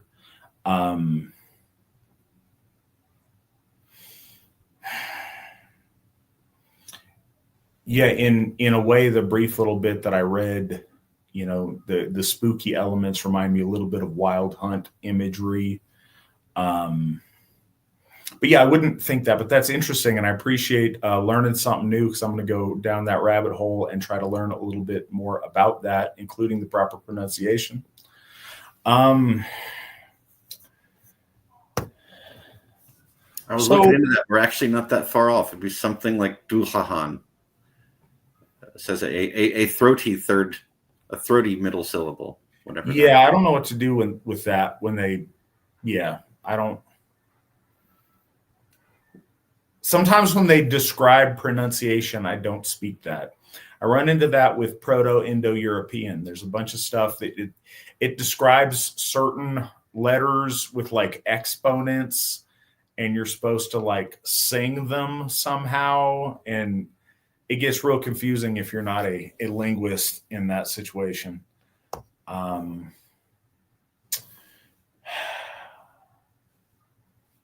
Okay, so here's a question. What does it mean to be priests of the same church?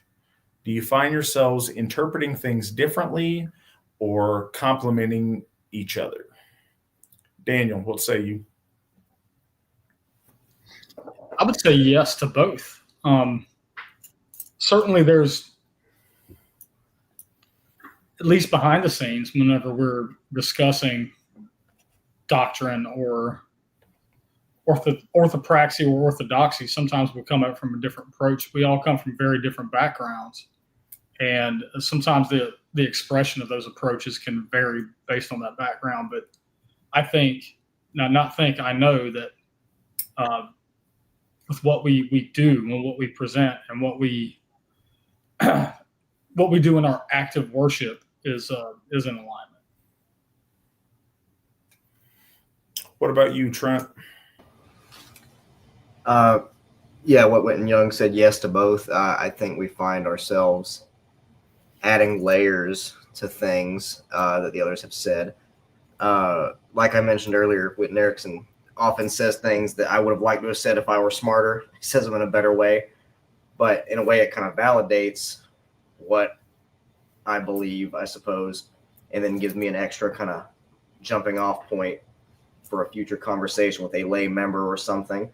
Something to consider too is the Gothar. We are one entity in a way. We're one body, I guess, and so all of our knowledge and our doctrine or whatever is all based on one shared foundation. And then I don't want to say branch off from there, but our experiences and our individual perspectives shape our little acreage of that foundation, I guess, in a really specific way. I guess it would be like acreage, maybe you and your neighbor live on the same ground, but, you plant rose bushes, if you're a female or a homosexual, I guess, and the other guy plants potatoes, they're both cool. You get something out of it, but it's the same ground, it's the same soil, etc.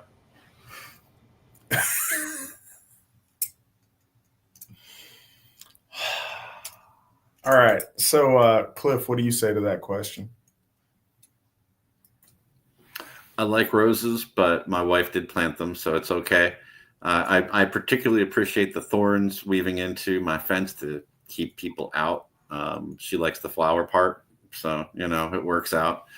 I think as far as our Gothar, we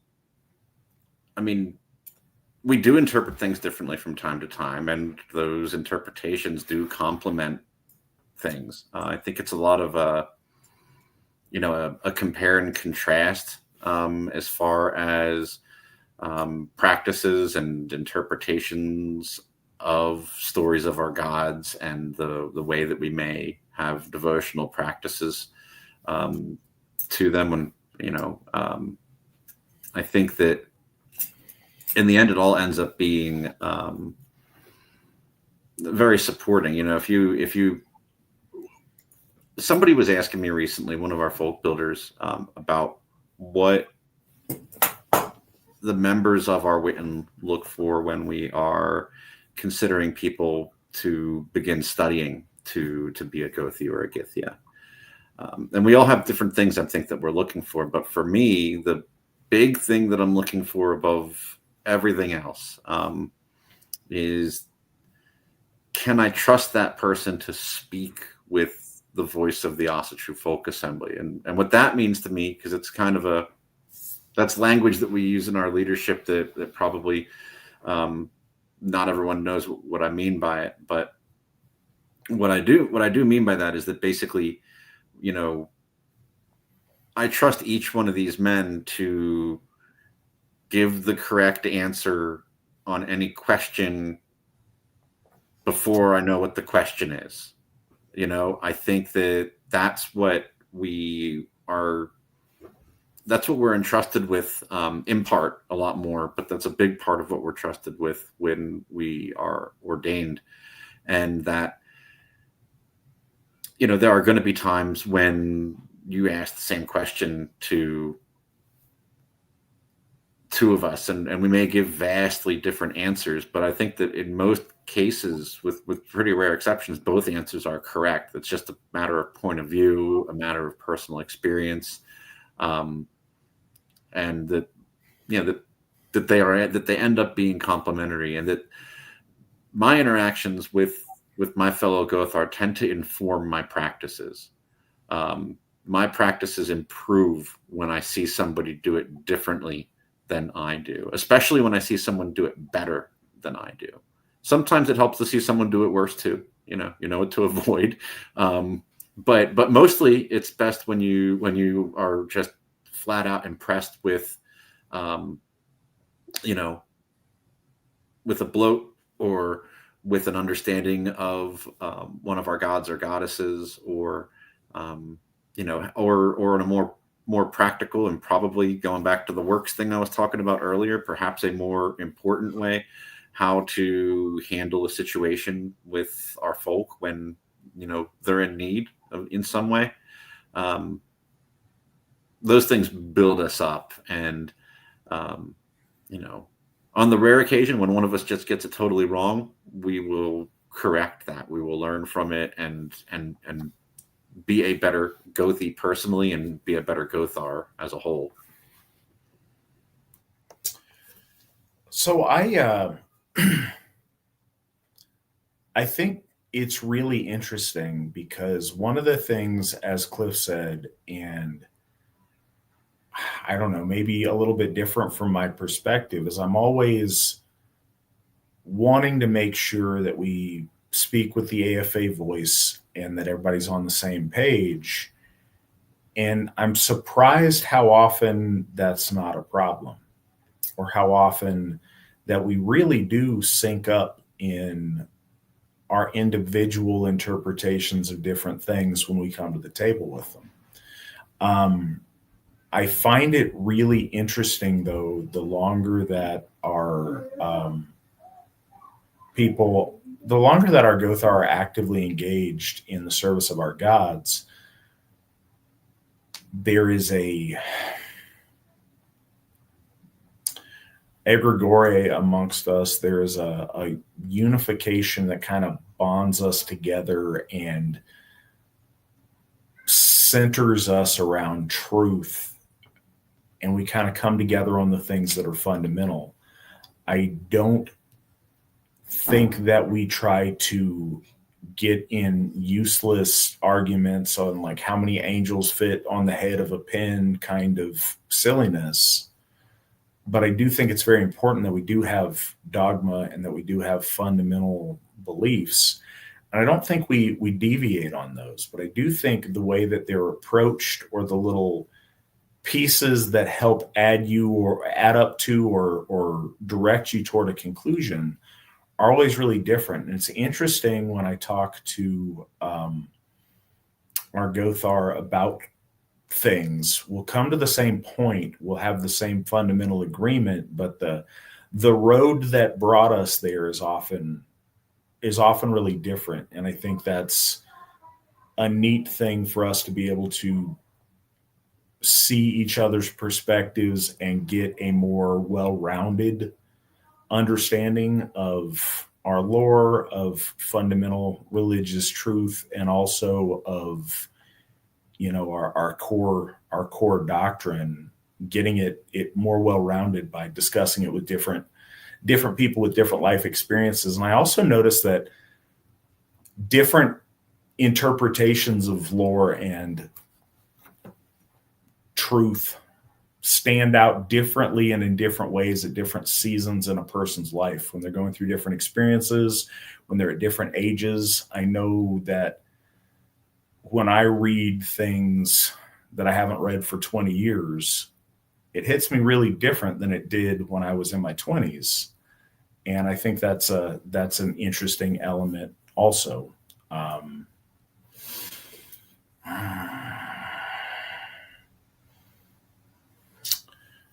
What small, simple actions connect you to your faith on an ordinary Tuesday? Trent, go. Ordinary actions, I guess. I feel like that might imply mundane and not spiritual, but I don't know. I'll answer the question how I want to answer it, I guess. I asked it. Answer however you want. All right. Thanks for your permission, producer. For the past couple of years now, maybe 2.5 years, I've prayed a lot more, I guess. And then something else, I just try and speak to the ancestors or one of the particular Aesir or Alcynor, depending on what I'm thankful for, and just express thankfulness. I'll do that. I'll think about different stories of the Aesir or our heroes when I'm bored or whatever. Just little things like that outside of doing AFA stuff on my phone most minutes out of every day.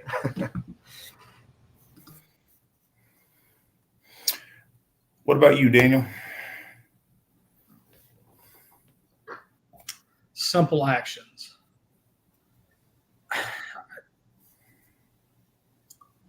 I don't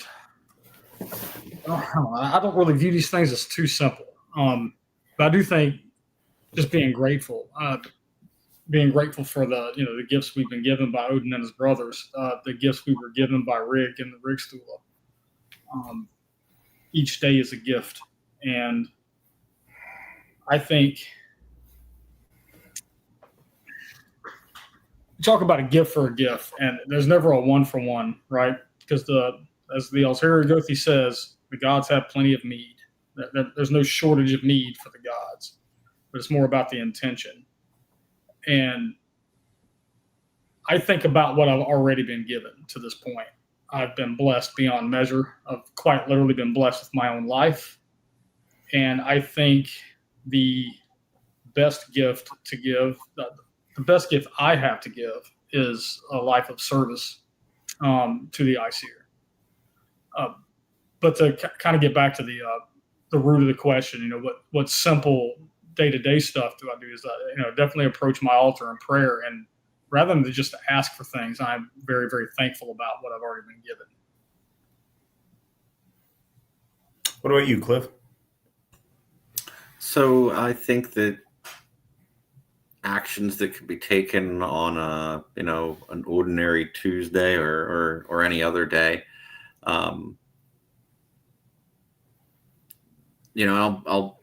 I'll put aside all the things that I do in my capacity as an AFA leader, because those are extra. That's not something that would be expected, I think, of one of our congregants. That's not something you have to do to be Asatru. But I think that maintaining your household is important, making sure that yourself and your family are healthy, animals if you have them, blessing your meals, making sure to acknowledge the gods and your ancestors as often as you can. I would be lying if I said that I did that every single day, but I do it as often as I can. In my case as a parent, sharing all of those interactions with my children is very important. Full immersion, is the way to teach anything. I'm a big proponent of having them participate in Asatru before they can walk, basically, and that's much easier to do in the household setting than it is, at a Hof or at a large gathering, because it doesn't matter if they're in their diaper and screaming. You can do it because it's just your dining room, We honor the house whites here as well. My family and I have a garden that we maintain, which has been especially important to me in the run up to Freyshof. Just a little brag, it's the best garden that we've had at this property since we moved here. I've had better in the past, but moved to a slightly different climate, and that confused me a lot more than I thought it would.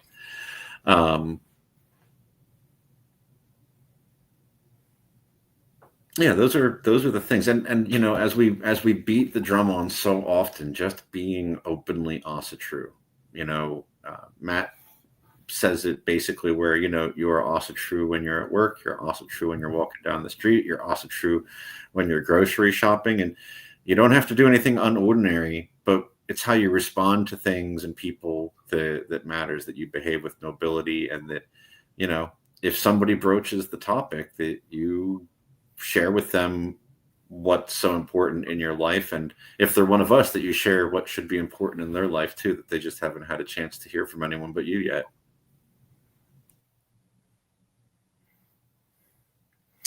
Yeah, simple Tuesday stuff. So it is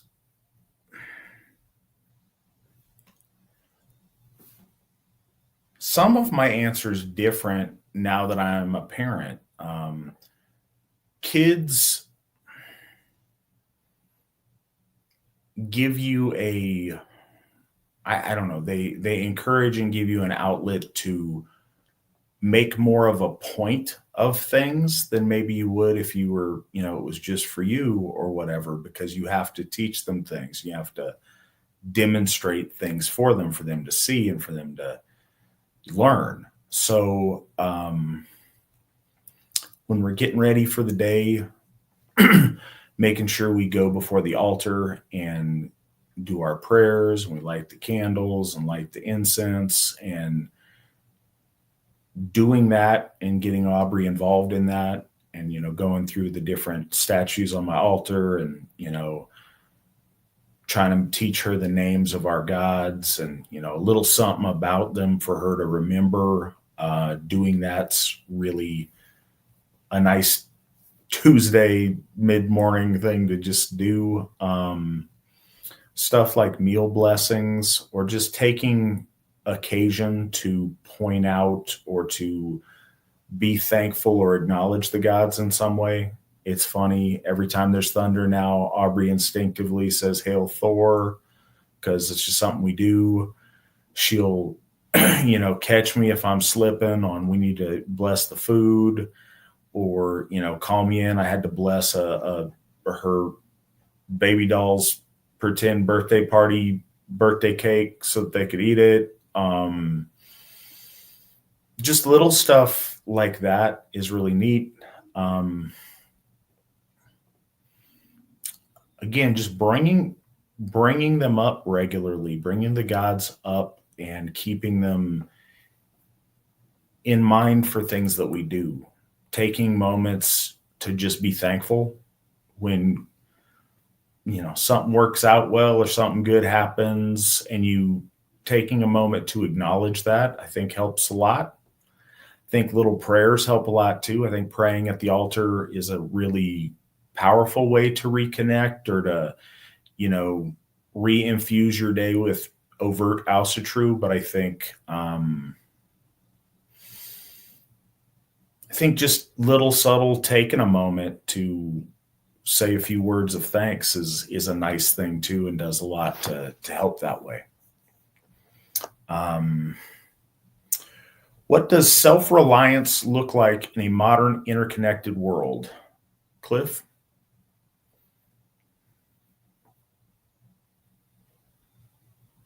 Well, for starters, I think it means having a job, or otherwise supporting yourself. If you won the $2 billion, great, you're self-reliant. But yeah, I mean, it means taking care of the things that you can. You know, very few people, although some can, but very few people are going to, you know, have a homestead where they're completely self-sufficient. That's not what self-reliant means. But it does mean that you can depend on yourself. And I think that it, you know, I would apply it to a household, that it means that the members of your household can rely on you and that you can rely on them. So, you know, being employed for most people is going to be a big part of that. But if you, you know, if you have additional skills that aren't your primary income, developing those as well, you know, knowing how to do basic repairs and maintenance on an automobile is a really good thing. If you don't know how to change a tire, you're not a grown-up. You know, you need to be able to do basic maintenance of pretty much everything that you own, I think. There's some exceptions, and big corporations keep trying to make it more difficult to do these things in-house, but you should have some level of proficiency with basic tools and basic, you know, auto repair, basic household maintenance, basic plumbing. You know, you shouldn't be so dependent on someone having to come and do things for you.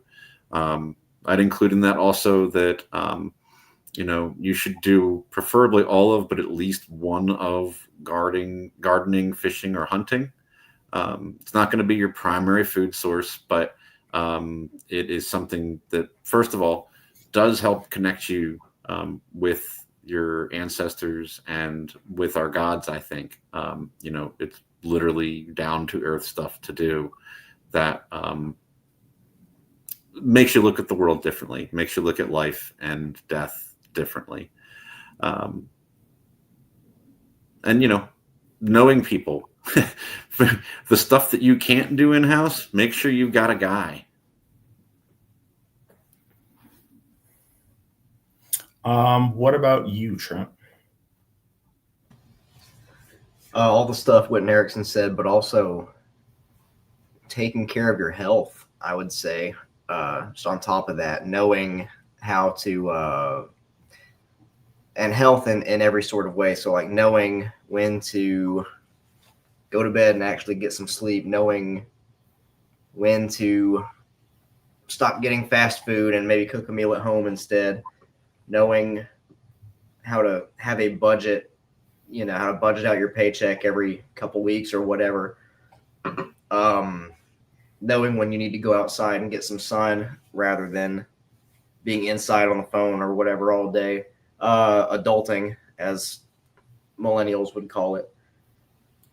Just sort of being, holding yourself accountable to yourself and for yourself.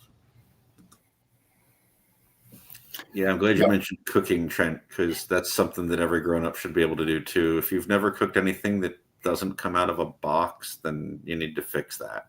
But, you know, rice, fresh vegetables, and some meat. It's not that hard. What about you, Daniel? What do you think? I don't have a whole lot more to add than what my colleagues did. But I think Trent brought up finances, and I think that's another big one that we find ourselves in this cultural thing where it's like acquire, like get stuff. Stuff's not worth nothing if you can't take care of your phone bill or your light bill or whatever, or if you're not saving for your future. But I think all the stuff Cliff said, you know, being able to take care of some like basic repairs at home, because I'm not a handyman. I'm a mechanic by trade. I work on industrial machinery. That's not the same as a guy that, you know, works on piston rings and stuff. But I find that if it's got moving parts, I can typically work on it. But as Cliff also alluded to, that major auto manufacturers are building cars that are not built with the shade tree mechanic in mind anymore. And the cooking at home.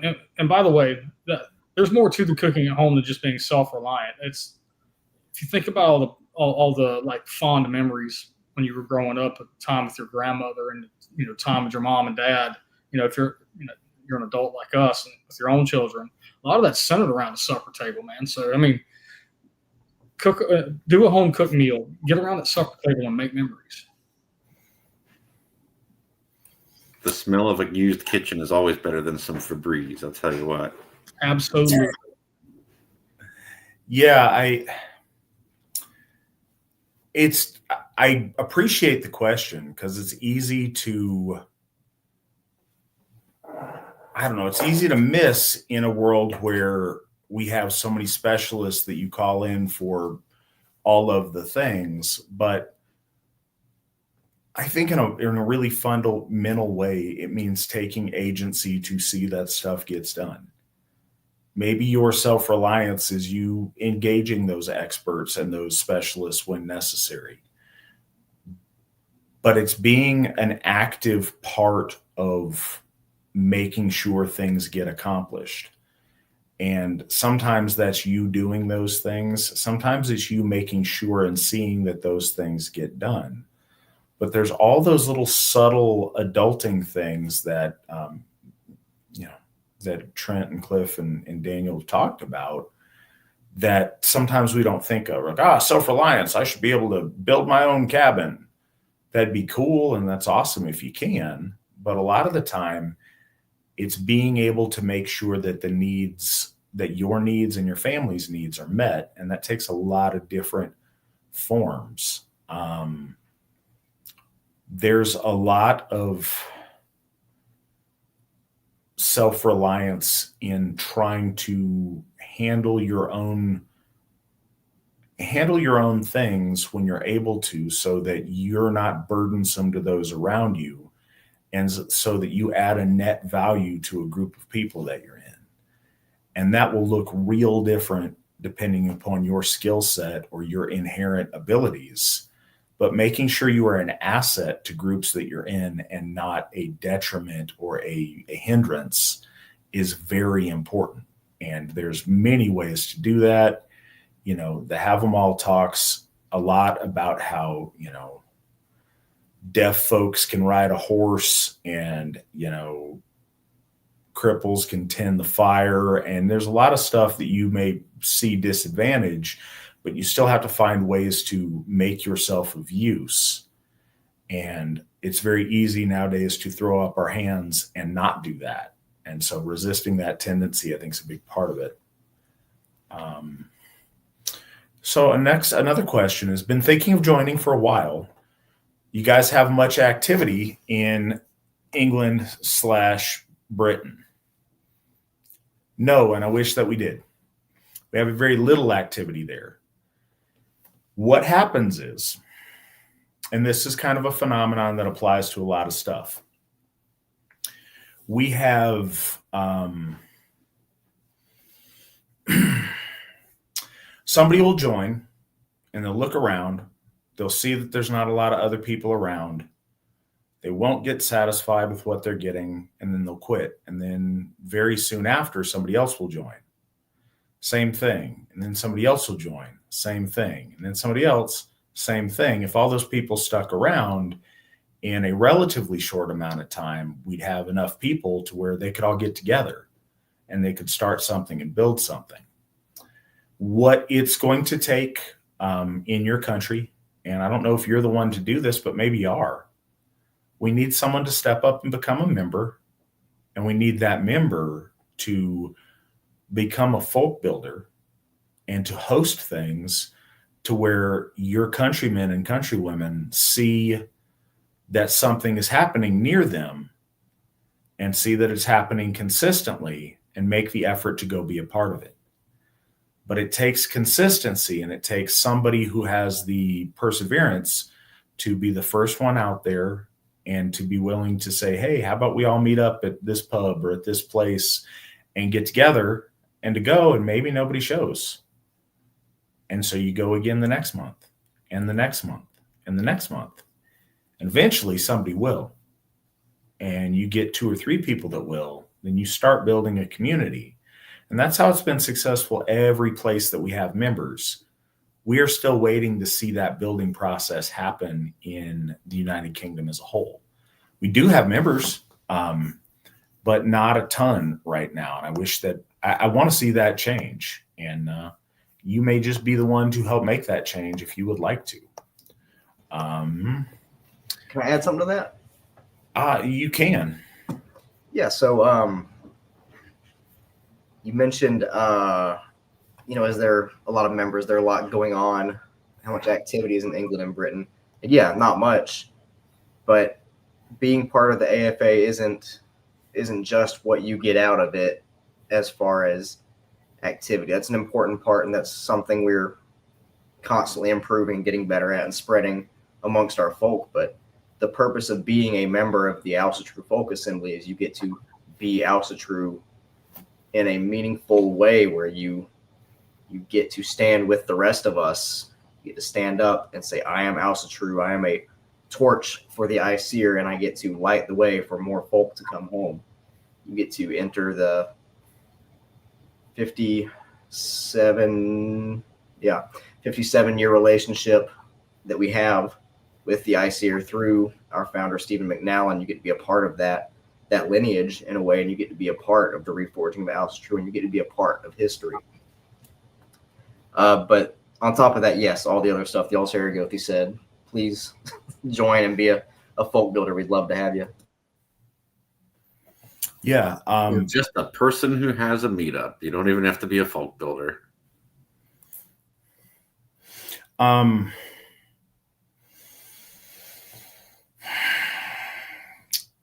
So what is the official man's flower to plant, Trent? Turnips. I will not be taking questions.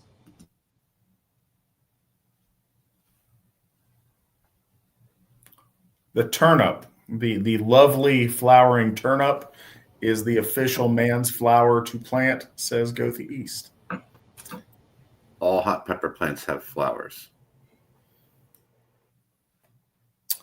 Perhaps. So I love my roses I have in my backyard. I got 4 rose bushes. Some of them do better than others, but it's a cool thing. Roses grow really well here in northern Nevada.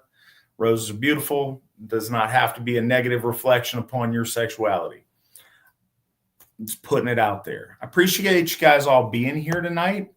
That is the end of our questions. I would encourage everyone listening to this to find ways to put the gods and your loyalty to them at the center of your life, at the center of your family, and to build around that and to allow that to be the central point that you pivot all the other things around. That being a fundamental and not an extra or a thing you do when you have time or a thing you do when you feel the circumstances right. But that being the thing you hang on to and letting all the rest fall into place is the key to good spiritual health and something I would encourage you all to do. And I would encourage you to do that through being members, active members of the Asatru Folk Assembly. So if you are a heterosexual white person and you would like to return to the faith of your ancestors and to the gods of your blood, come home to Asatru, come home to the Asatru Folk Assembly, runestone.org. Best time to join is right now. So I would encourage you guys to do that. Gentlemen, thank you guys for joining me this evening. I look forward to talking to y'all again soon. Until next week, hail the Iseer, hail the folk, hail the AFA, and remember, victory never sleeps.